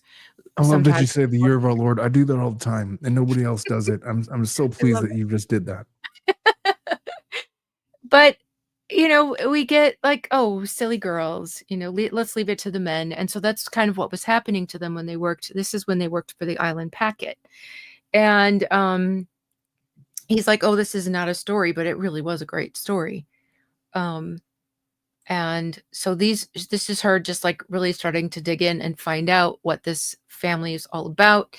And then here's them getting the call from Dick when they're at home, and he finds out they're going to run this story.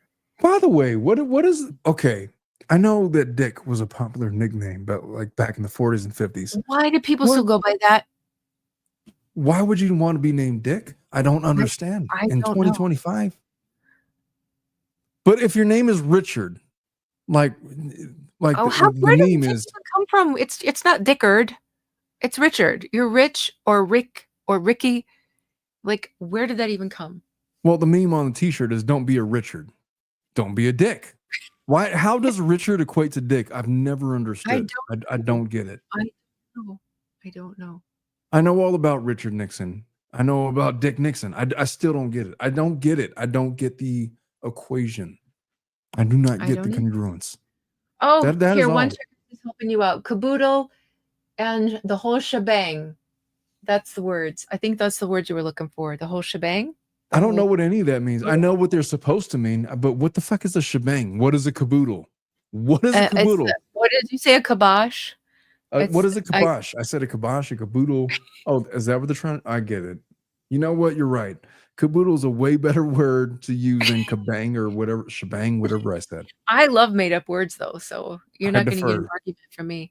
I'm not. I just, you know what? Whatever it was is what it's going to be. Let us present this argument in the year of our Lord 2025. By the way, Um, Can you pop up I'm scene 4 while I you're talking? will. While you're Yeah. talking. Scene. Well, I love how you titled these scenes because it. There we go. There we Um, go. I am such a. I don't know if you're familiar with that show. Christmas Vacation, National Lampoon Christmas Vacation with the Kowalskis. I I think I saw it when I was a kid. Well, I the character in that movie, he's like super into Christmas, right? Like super into it. Like when it comes to Christmas decorations, like he has like a million lights on his house, and he goes and gets the biggest Christmas tree and the biggest Christmas decorations.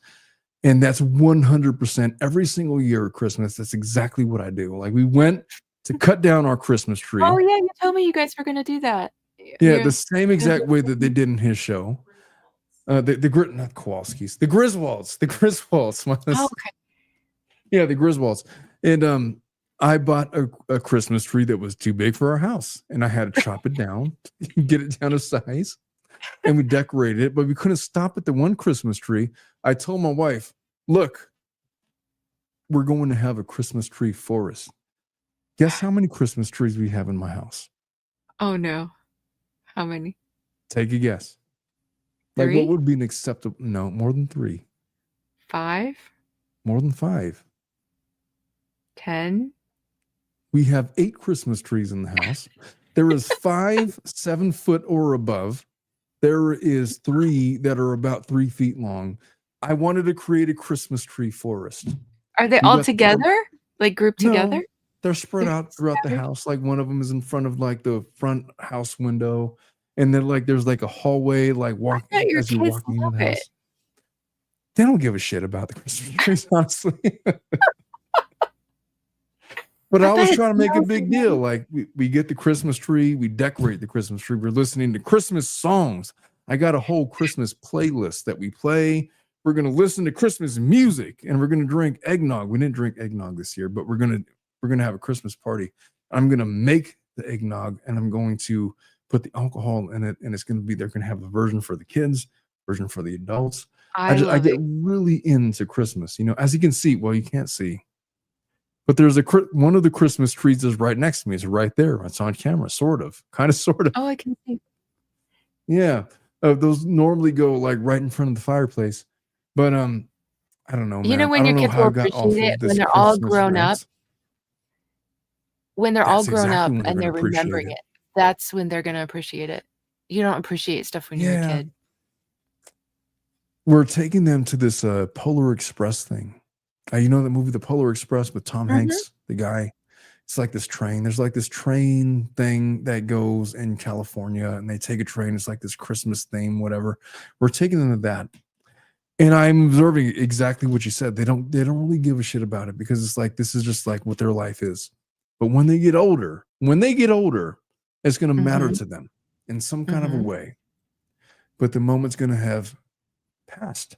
It's going to be gone, and they're going to be Mm. chasing those moments Yeah. that they experienced as a kid, and that's going to be what spurns their Christmas motivation for their families and things of And that then their nature. kids won't appreciate it. Yeah, like my wife has no idea why I love Christmas so much. Like the one thing that I held on to in my youth was like the Christmas tree and Christmas holidays and the whole thing, and so I try to give it to my kids. Anyway, I hope you all have a Merry Christmas. I'm finished with that Christmas rant. How about that? Let us continue with the episode. We're Okay. talking about episode 4 I of the know, I've Murdaugh got series. so many screenshots this time too. So I'm flicking through, so I'm just gonna just paraphrase this one. So this is where he comes to them and he's like, I want $10 million. This is what the mock jury says. But On this top is of the silly. 7.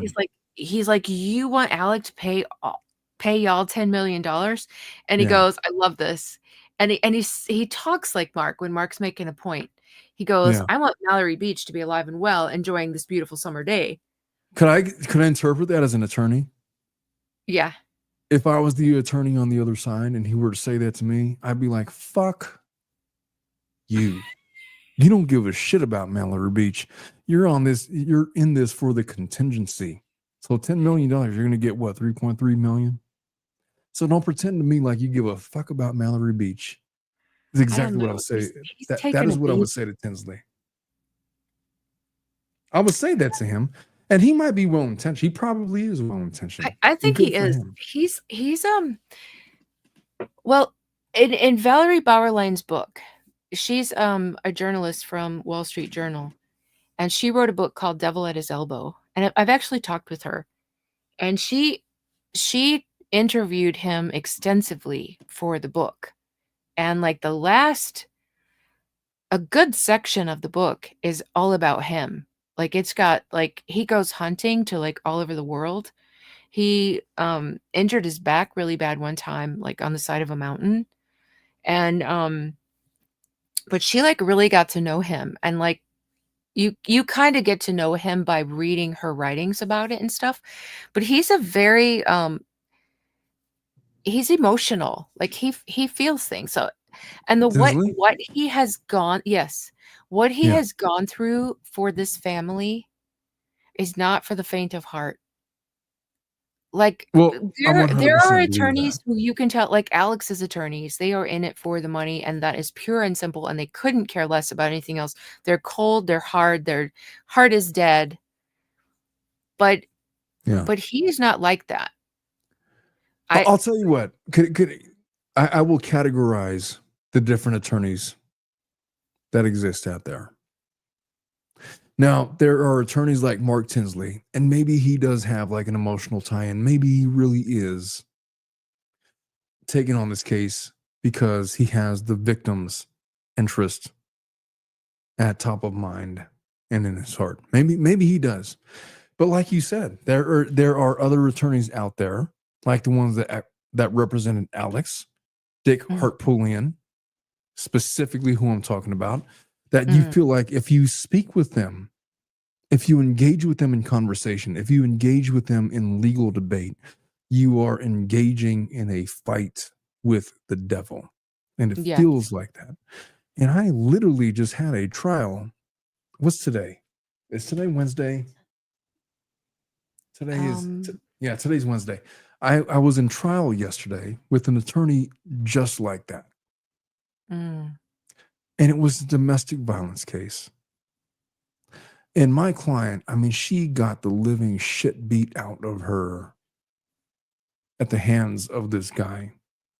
And on oh my, cross examination, and credit to my client who did a fantastic job under the pressure of cross examination, but like he would like laugh at her responses.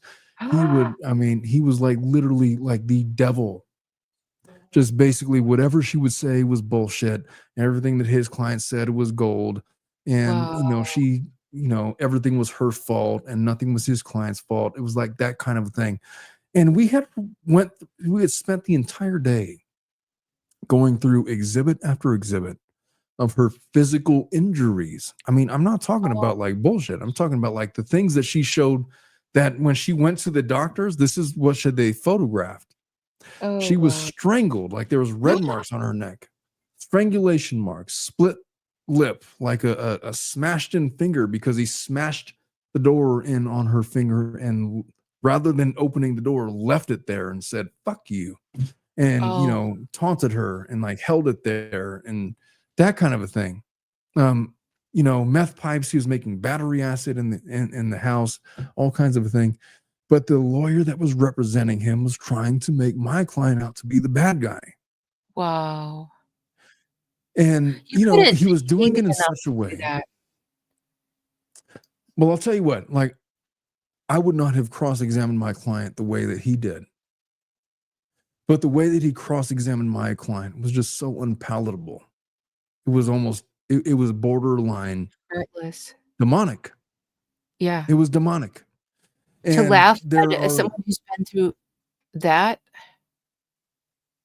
there are attorneys out there that do not have an empathetic molecule in their body. They're Or straight up morals. sociopaths or morals or moral compass or Mhm. whatever you want to call it, a sense of ethics, maybe, a sense of, real life experience. And he was an older gentleman, if you talk to him, he's like a friendly guy. Like he was talking to me and my client. We're talking about rescheduling the dates. He was a friendly guy, and he gets her on cross exam, and like he just goes full on demonic, like trying to make her out to be the devil, because his client like put her in positions where her physical well-being was compromised, like to the point where she was gonna die if she stayed with that guy. Wow.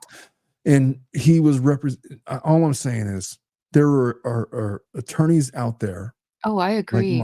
like Mark Tinsley, who may have like his motivations are rooted in his client's interest, and there are attorneys out there whose motivations are rooted in money.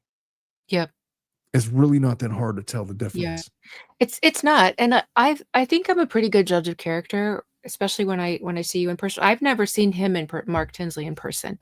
The hearings that I've been to, he wasn't at. I've seen the others, like Eric Bland. He represented the Satterfield family, and then Justin. I almost said Justin Baldoni, but that's totally wrong.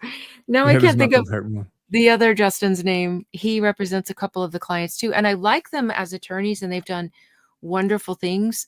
But when I see them operate and when I hear them speak, it's money. Money is the motivation, and that doesn't mean they're bad people. I think they honestly have their client's best interest at heart, but it's I gotta tell not you, an emotional thing. It doesn't mean they're bad people. I still admire them and I love what they do. But let me tell you this in the book. So here's what happened. You've seen Mark's the one pushing, right? He's pushing him about this money. And this is a big part of the story. And so when the trial ended, when Alex was sentenced, when he was found guilty and he's sentenced, in the book, it describes the scene that happened. And then I have spoken to Mark's wife. I helped her with some research, and I had her on my channel to talk about her podcast. And she told me as well. But after the trial, like it was so emotional for him. Like he just found himself like headed straight to Judge Newman's chambers, and she went with them. She was there too. And he just burst into tears. And the judge asked, and I love the judge. Oh my goodness, I love that judge. I got to rise for him in court, like one of his last hearings Judge Newman. Before I he gotta tell retired. you, Judge Newman, gosh, man, The that guy, yeah. best judge I've ever seen. I would And I be think so that's why nervous to Mark was appear in front of drawn him to. in court. What's that? I would be so nervous to appear in front of Judge Newman in court because I would not want to disappoint him. Yeah. He and Dick Harpootlian was so disrespectful to him. I could have slept that pug-faced Fuck man. that guy. But I I've got seen such him a in low person, opinion and of he's barely Harpootlian. taller than me. He's just this smug little man that looks like How a tall are frog. you? 5'4". I was So in he's like, heels, but we were almost eye to eye. Yeah, he's not a big so guy, like but maybe 5'7". whoa, does he walk in like he owns the place. The guy's just, ugh, can't stand You that know what man. he looks like? Have you ever watched A that movie frog? Spaceballs? I was gonna say a frog. Have you ever watched that movie Spaceballs? I Mel haven't, Brooks from. but Okay, you've talked about it before. I have talked about it. Have you watched the movie Star Wars? I've been in No, the you room when cannot my tell me you brothers haven't. watched it. I've been in Oh the room my when my god. brothers watched it. I have very selective viewing stuff. I watch a lot of Are British you stuff. I watch aware a lot of documentaries. British stuff? Okay. Yeah. I don't have a good British a compliment to Jabba the Hutt. Are you aware of who Jabba the Oh, Hutt I know who is? Jabba the Hutt is. Yes, yes. Okay, Dick Harpootlian reminds me of Jabba the Hutt. In the He's movie got that Spaceballs, face. he is Pizza the Hutt. I cannot explain that to you. You have to watch the movie Spaceballs, and then you'll understand. That is all. But he reminds me of that character. That's all I'm going to say. Yeah, he's so gross and so full of himself. I could hardly stand being in the same room as him. Yeah. But so Mark and his wife go, and his wife is beautiful. Oh my goodness, Mark's wife is gorgeous. She looks like a model. She's absolutely gorgeous. But so they go in the room, and because Judge Newman, like you feel it too, like he's just that kind of person. So Mark gets in there and he just cries. And Judge Newman asked him, "Why are you crying?" And he said because he feels like it's his fault. So that's what he carries with him, that because he was pressuring Alex about his finances, that he's responsible for why Alex killed Maggie and Paul. So to Yeah. me, that says a lot about a person, like, to carry that weight. And it's not his fault. Alex was a psychopath. A lot of people go through a lot of things. That doesn't mean you kill your wife and your youngest child, but you would feel that way. You would feel that way, even though it's not true. Like, your brain, there would always be a part of you that would be like, maybe if I hadn't pushed so hard, he wouldn't have done this. But to me, that says so much about him as a person. Probably. I mean, I'll tell you what. I've come across a lot of different attorneys, and having gone through the process of going through law school and passing the bar, I see what attorneys are like when they're like attorneys in utero. Like they're Mhm. not quite attorneys, but they're in law school, and all of them have like a similar. Why do you want to be an attorney? I want to change the world. I want to save the world. I want to correct injustices. Whatever. That's the way that we get started. And then it dies. And then you get involved in practice, and you realize you ain't changing shit. You ain't going to change nothing. What do you think you're going to change? Like, this profession has been around for hundreds of years, millennia, for all that matter. What do you think you're going to change, bitch? Yeah, I'll tell you what, this case has wow, really, really changed my view of the law and how it's Yeah. interpreted. And it's, to me, the way I see it now is like, it's just another avenue for the powerful and the wealthy to screw over the less powerful and less wealthy people. It's I'll just tell a you whole what, different it way is, to do it. it is It not that does not difficult. help. You always think, "Oh, yeah, this is where I'll go and get justice, and this is where I'll be Yeah. treated fairly." No, you won't. It's just another place. And the way I feel like law enforcement and, like, lower level who's trying to fight crime and trying to Yeah. make the world a better place, they come up with bills, they get passed to law, and then the laws go to court, and the attorneys and the judges do everything they can to break the law down and make it. It's like, okay, this is illegal. You can't do this. Every law is made to, like, stop people from harming each other, because humans, for some reason, cannot stop hurting each other. So we Yeah. have to have this ridiculously long code of laws to try to make people stop hurting each other. And then those laws get passed after years and years and years. They finally make it. They finally get out there. And then the defense attorneys and the judges are all out there going, well, maybe this isn't really so bad. Well, is that really what this law means? And they do everything they can to break it down and dissolve it to where it's meaningless. That's what I see now about the whole concept of court and everything. I'm just completely disillusioned. Having been in this profession for 11 years now, um, attorneys in their first or second year are in it for justice. Mhm. Attorneys in years 3 through 7 are in it just to survive. From years 8, and upwards, I guess, you're in it to make money, Yeah. and that's just Doctors the are the like that reality too. of it. I like to Yeah, find new doctors, and then when they stop caring about their patients, then it's time to find a new one. yeah. It's just like, look, lawyers are like, look, you want, what do you want me to say?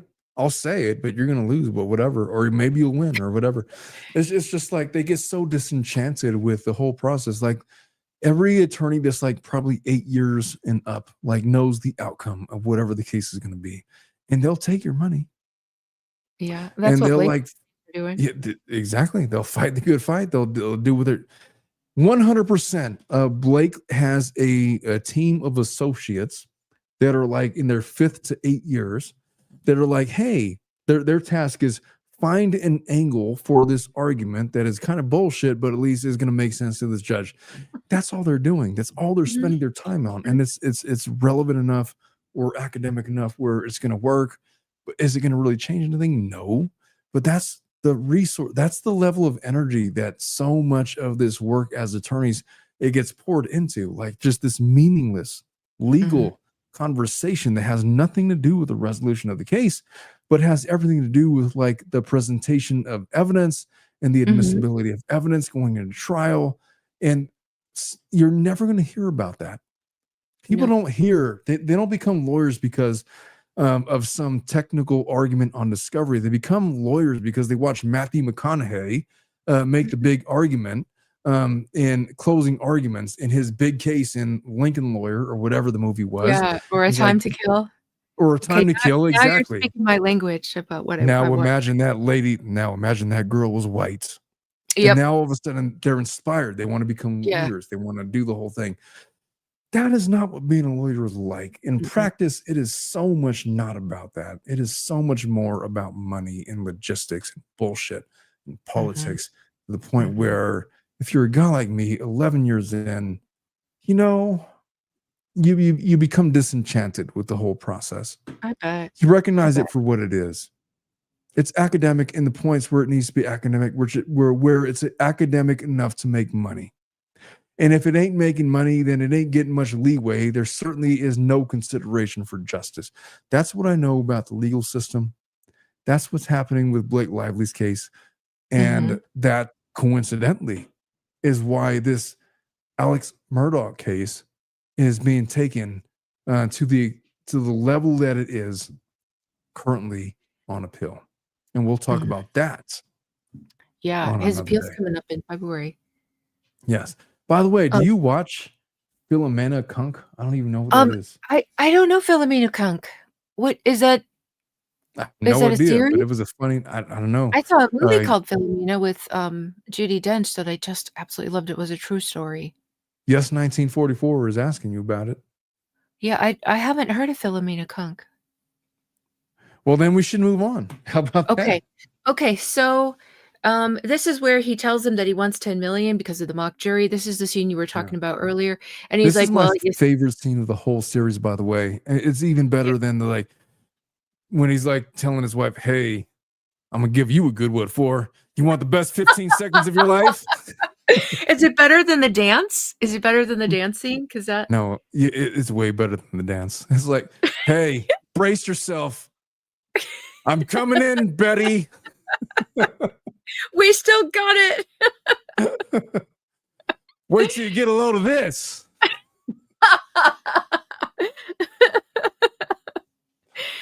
Other She's than got that that. scene, this is my favorite scene of the whole series. This whole See, he's settlement scene. it is so good. And he's like, well, you seem to be living high enough on the hog because Alex is telling him, yeah, money's tight right now. And he's like, yeah, right. Everybody knows you're a big man in town. Yeah, And so he's like, well, the mock jury, he's like, these stories are breaking about Paul's old drinking tickets. And here's what you were talking about. It's Billy. It's the guy who doesn't really exist. yeah. Um, yeah, my By the way, mock Billy jury. is so funny because Billy's like, whereas when I want to like emasculate somebody, I call them Billy. It's like, listen, Billy, don't you Billy. talk to me like that. I will slap you. I never talk like that to anybody. I've stopped. Never mind. I don't talk like that to anybody. But when I want to when I want to emasculate somebody, I will call them Billy for no reason. Why? I don't know. There's nothing wrong with the Billy name. No? Like a Billy Goat, I guess. I don't know, but it's just a funny name to call somebody when you're like talking shit about them. I don't know. I will move on. I will let you Okay. take. I will let you take the reins on this one. I've said Billy Bob. Billy. All I mean, right. well, you can't. You can't derogatorize the name Billy Bob. He's a legend. Yeah, One of my favorite. He's probably one of my top 5 actors. I love Billy Bob. I do too. I do too. I love the way he talks. Okay, so he's like, "You're lucky you're not looking at a prison sentence." And look at Jason Clarke's face right here. He is like, The demon face. yeah, it's and it this time it comes on slowly. Like you see it like slowly transform. And I love like the music they play in the background and how they kind of muffle things. 100%. Yeah. It is So the way they did so this in the well episode done.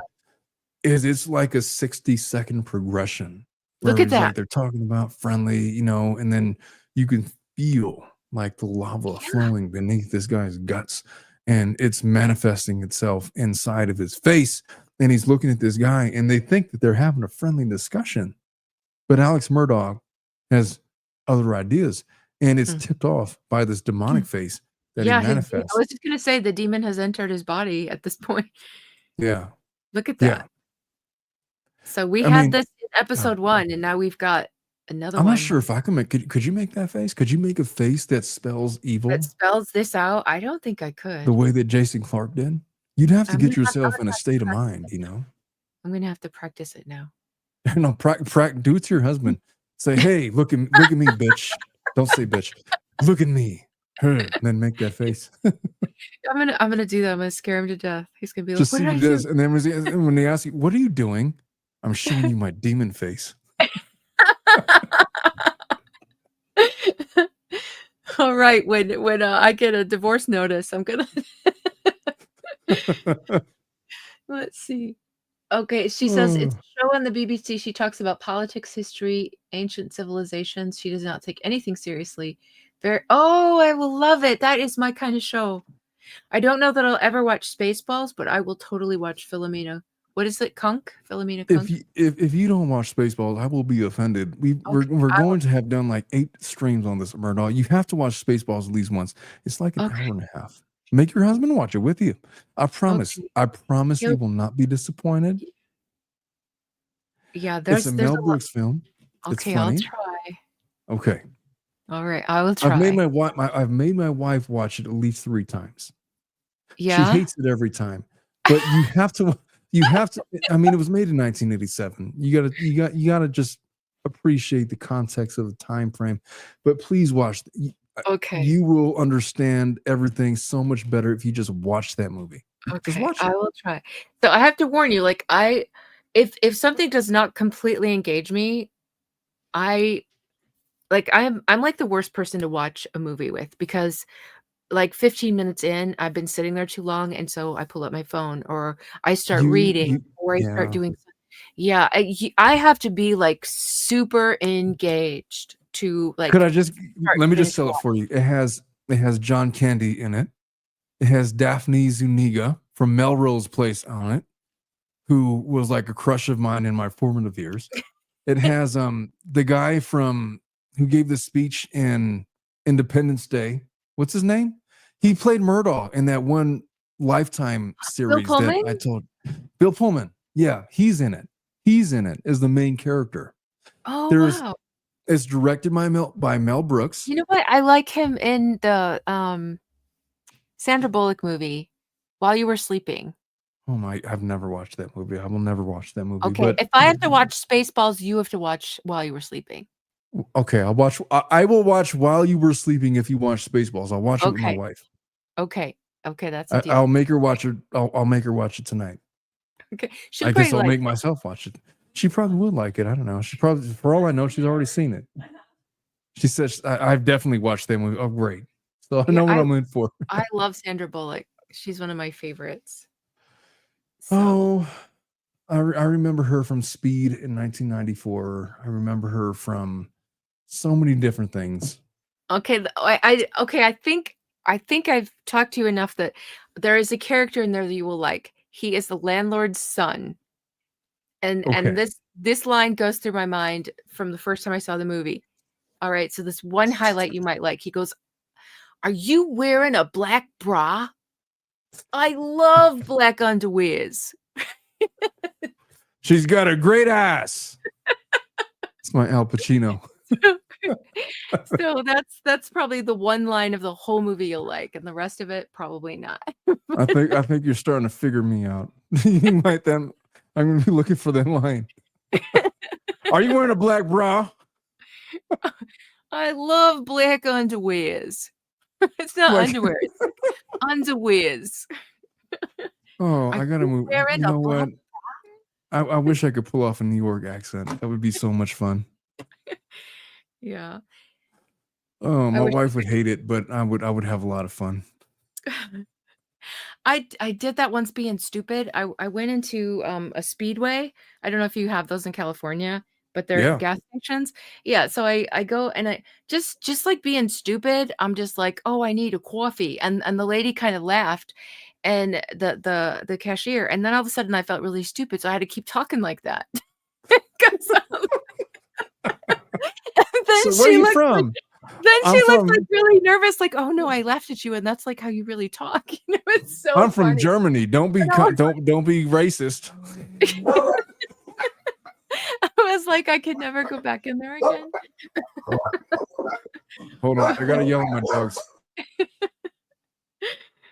Oh, goodness.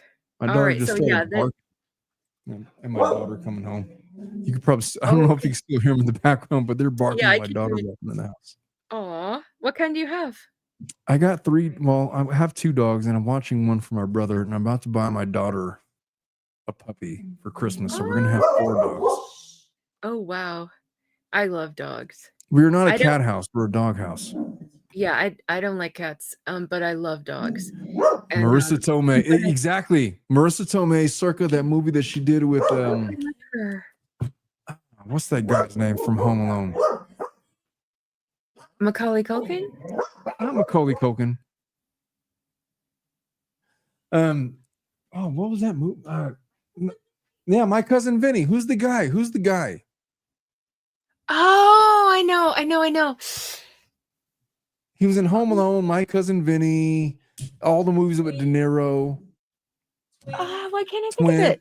He wasn't in Twins. That's the other guy. The other short guy. Not Danny DeVito. Definitely not Danny DeVito.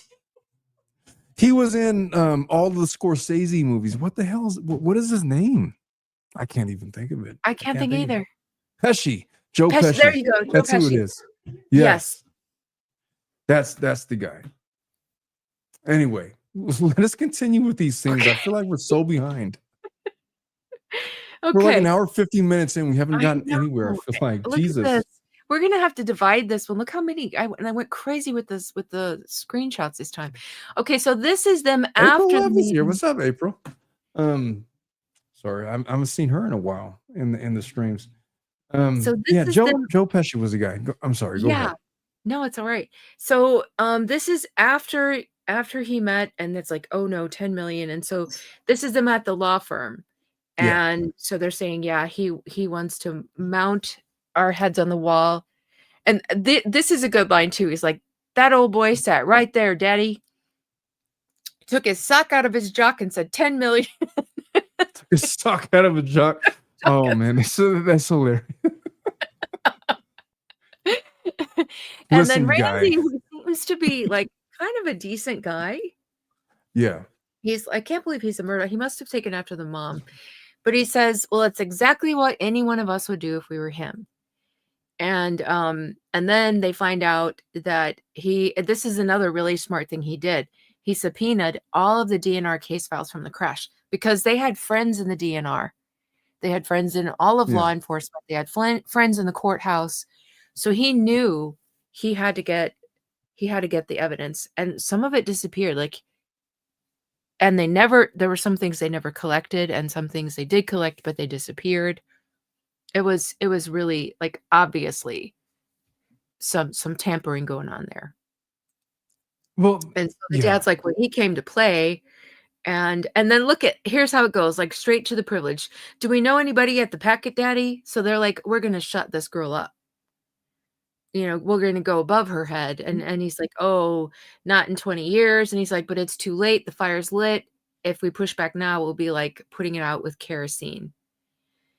And I think you just like get another glimpse at the way this law firm operated and everybody's personalities. And then there's Alex being a baby. Oh, he ain't getting nothing, The way that this like smart. He's like, oh yes, he will. And it's going to hurt. Yeah. The way this whole scene played out, like I've been in so many different civil litigation negotiations like that. They go exactly like this. But most of the time, when there's a settlement to be had, most attorneys, they don't want to go to trial. Trial is expensive. Mm-hmm. Even if you're on a contingency, you'd rather just get a settlement figure, because the way that you make money as an attorney is to stay on trial. Like that's the secret. If you're a civil litigator, the way that you're going to make the most money is to stay out of trial. Unless like your whole business model is geared towards like getting jury verdicts that are going to millions of dollars in cash. And so they're going to sustain you for like the whole year or whatever. But most attorneys that get involved in civil litigation are in it because they want to settle the case. And so they're talking about the reasons to settle the case.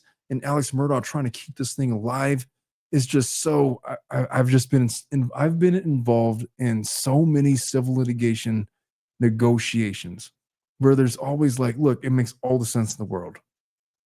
You go to trial, you're going to get this much. You may get this much, you may not because of the evidence, whatever. You got this much in hand. You take it now because you don't want to litigate, because not every time somebody's involved in a contingency fee situation. Contingency meaning that you only pay the attorneys if they win. Sometimes there are plaintiffs paying hourly rates, and hourly rates for civil litigation is probably upwards of $500 an hour, like on an average scale.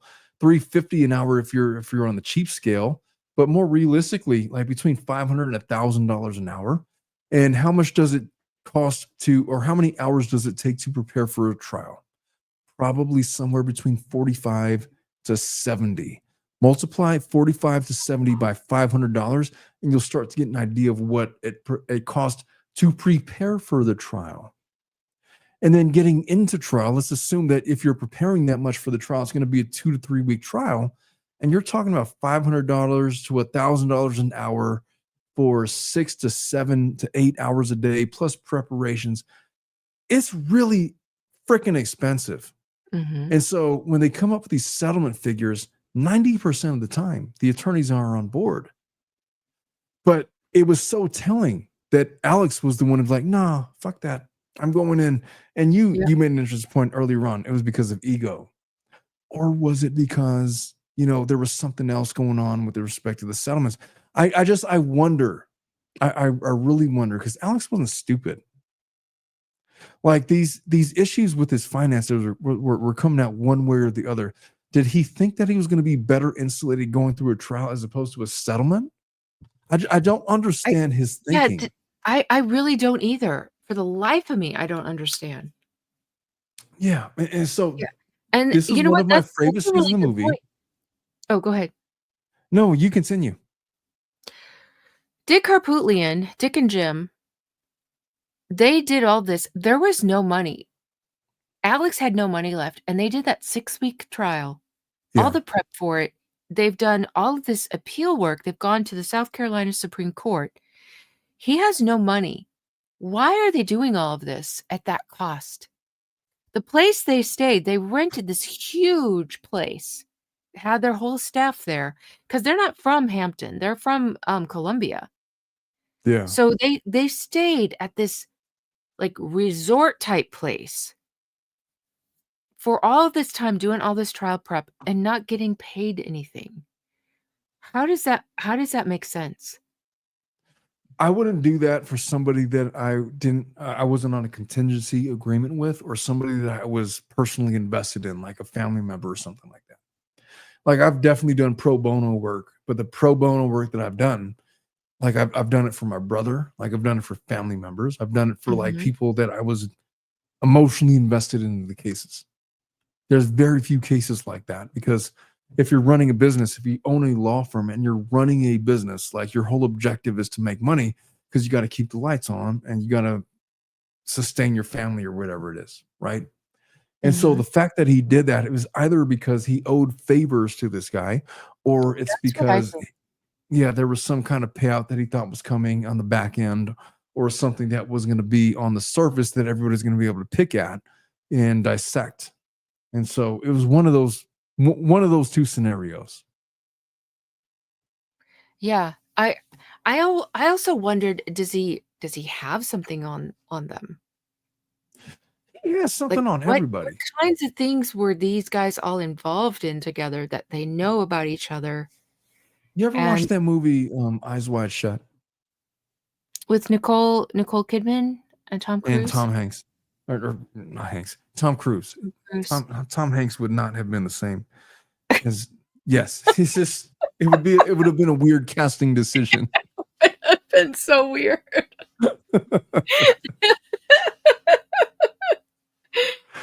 just think of Eyes Wide Shut level of dirt that they probably Yeah. have on these people. Yeah. That's what I'm imagining. It's gotta be. It's gotta be. Yeah. That's Do I you know the can't whole backstory behind that movie, by the way? uh-uh. So Scorsese, not Scorsese, Kubrick, Stanley Kubrick directed Mhm. that movie. And he directed it about these secret societies. And the whole premise behind that movie, which is not explicitly stated because Kubrick did not have final say-so on the final director's cut of that movie, was basically trying to tell a story that there is a society of rich and powerful people that exist that are trafficking children for their prurient interest, so to Mm. speak. Think Epstein, right? Yep. Right before that movie comes out, Kubrick dies under mysterious circumstances. The movie is heavily edited. But the whole thing behind that movie is if you actually watch the movie from beginning to end, the daughter of Cruise and Kidman, Mhm. at the very end, like they have this whole long conversation, and then she like kind of walks down this path, and they have these two older gentlemen that are like kind of like welcoming her in or like hovering above her. The whole idea was that Tom Cruise got to live at the cost of the sacrifice of his daughter, who was sexually trafficked into this pedophile society. That's the whole crux Oh, behind that's gross. Eyes Wide Shut. You're going to have to watch That's it for awful. yourself and just really look into it. But that's Kubrick's vision. That's what he was exposing. And he died under And then mysterious he died. circumstances. I didn't And it know was, that. I mean, it was when I first watched this movie, it was just like once over, whatever was that, what the hell was that about? But if you really study that film, that's what it's about. This pedophile society. It's Um, creepy. I should say no So more. was he trying to expose something? Yes, and it turns out there's really a group like that, and Yeah. you don't have to look very much farther than Epstein. And I'm sure that Right. Epstein is probably tip of the iceberg when it comes to these Oh, secret absolutely. societies. So gross. Yeah, and so there is a deeper meaning when it comes to that movie, and I highly recommend it. Yeah. And pay attention when you're watching I it. wanna kn I wanna know the backstory now more than even the movie. Yeah, You're I've gonna never have to seen watch it the more movie. than once. I've I watched know it. the movie, but Yeah, I've never watched it.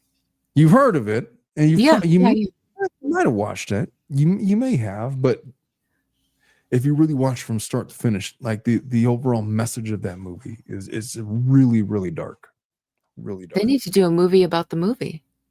Maybe they do, or a documentary or something. Yeah. Maybe I'll make one. I I'll take know you should be the one to do it, to take it on for sure. Yeah. Alright, I think I'm gonna have to finish up this slide, and then I'm gonna have it's like 2:13 AM here, and Yeah, I've we're got 2 to hours sleep in. because I'm, yeah, I'm I think flying we've covered tomorrow. like the majority of like the important stuff. So we could wrap up like this last scene and then we'll Yeah, carry on next time. we can pick this up. I won't be gone long, so we can, I'll let you know when I'm back and, if you wanna finish it, Yeah, yeah, we'll for this. finish it and then we'll 'Cause, do episode 5. it still has some, like, really important thing, like Gloria's funeral, all this stuff, nothing has even Yeah, happened yet. We're not even halfway through. you're right. I mean, I don't know. We got so sidetracked. Yeah. This was the most sidetracked we've ever been on any Yeah, episode that we've ever done. So absolutely. I We've blame my covered wife because she keeps looking at me and it's like making me talk about things. And so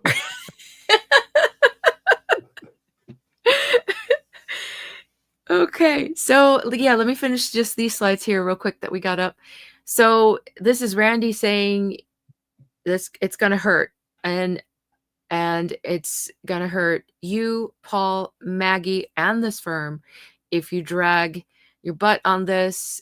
And then Alex is still like being rebellious about it, like a he just reminds me of such a child standing there sipping his Capri Suns and then throwing these fits to his daddy.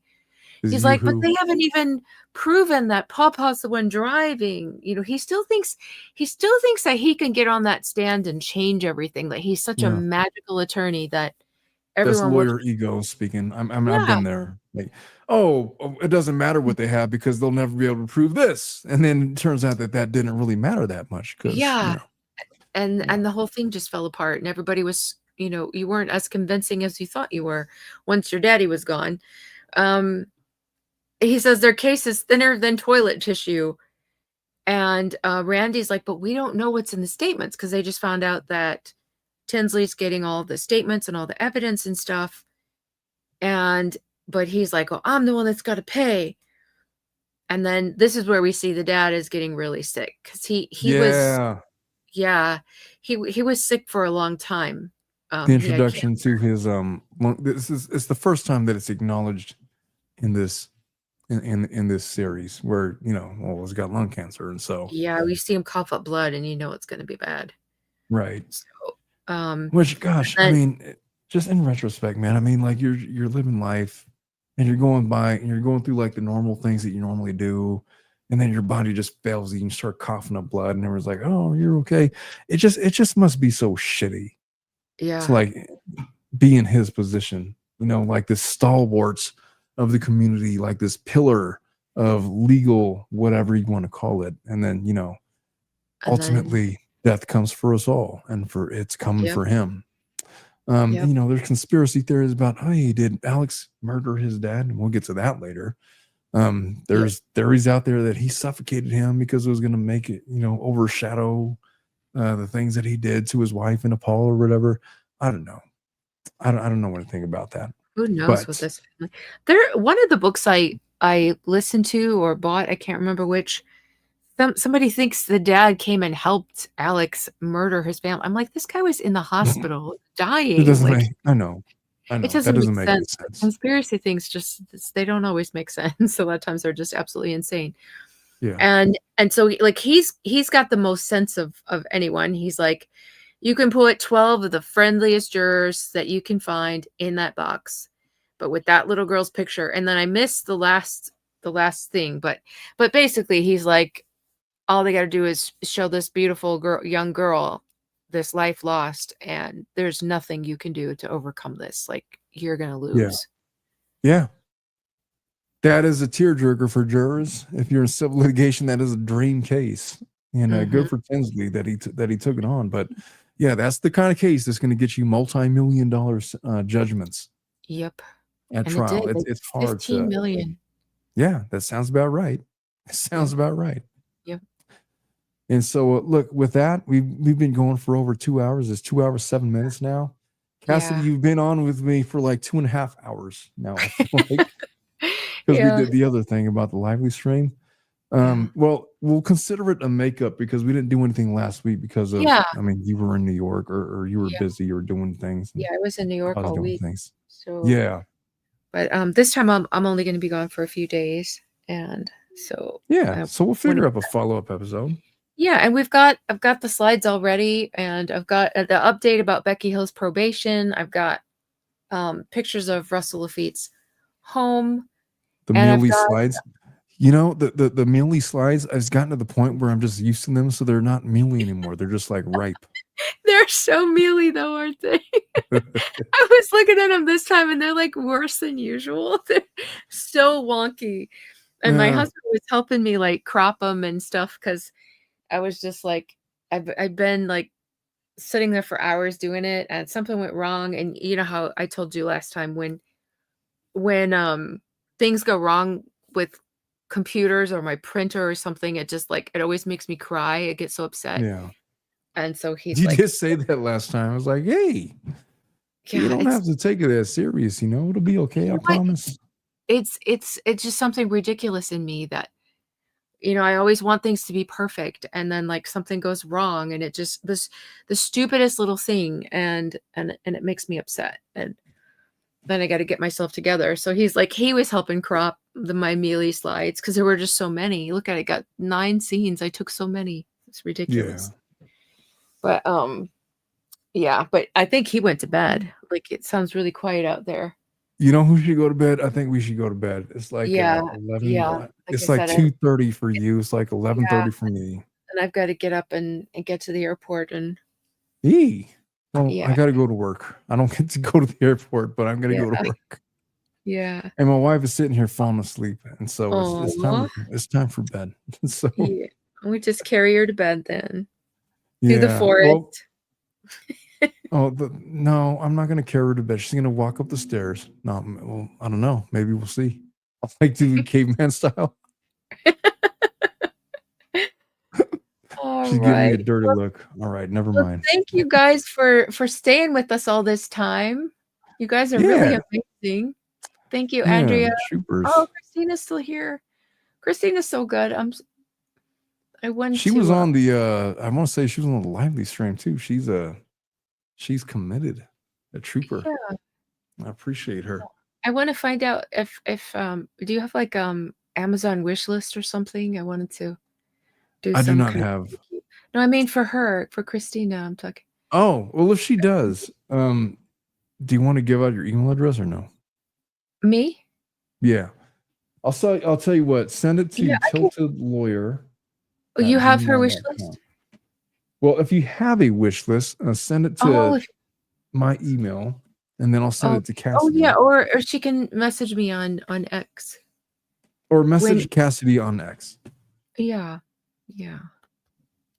So And in that way, we can show our appreciation for the people that for all the hard work. listen to us ramble. Yeah. All right, let's get out of here, Kassidy. All For right, all you everybody. folks, What's that? said for all you folks, we love you all, and we hope you have a wonderful night. Good night, everybody. Wonderful holidays, and we will see you all next time. Alrighty. Bye-bye. Bye.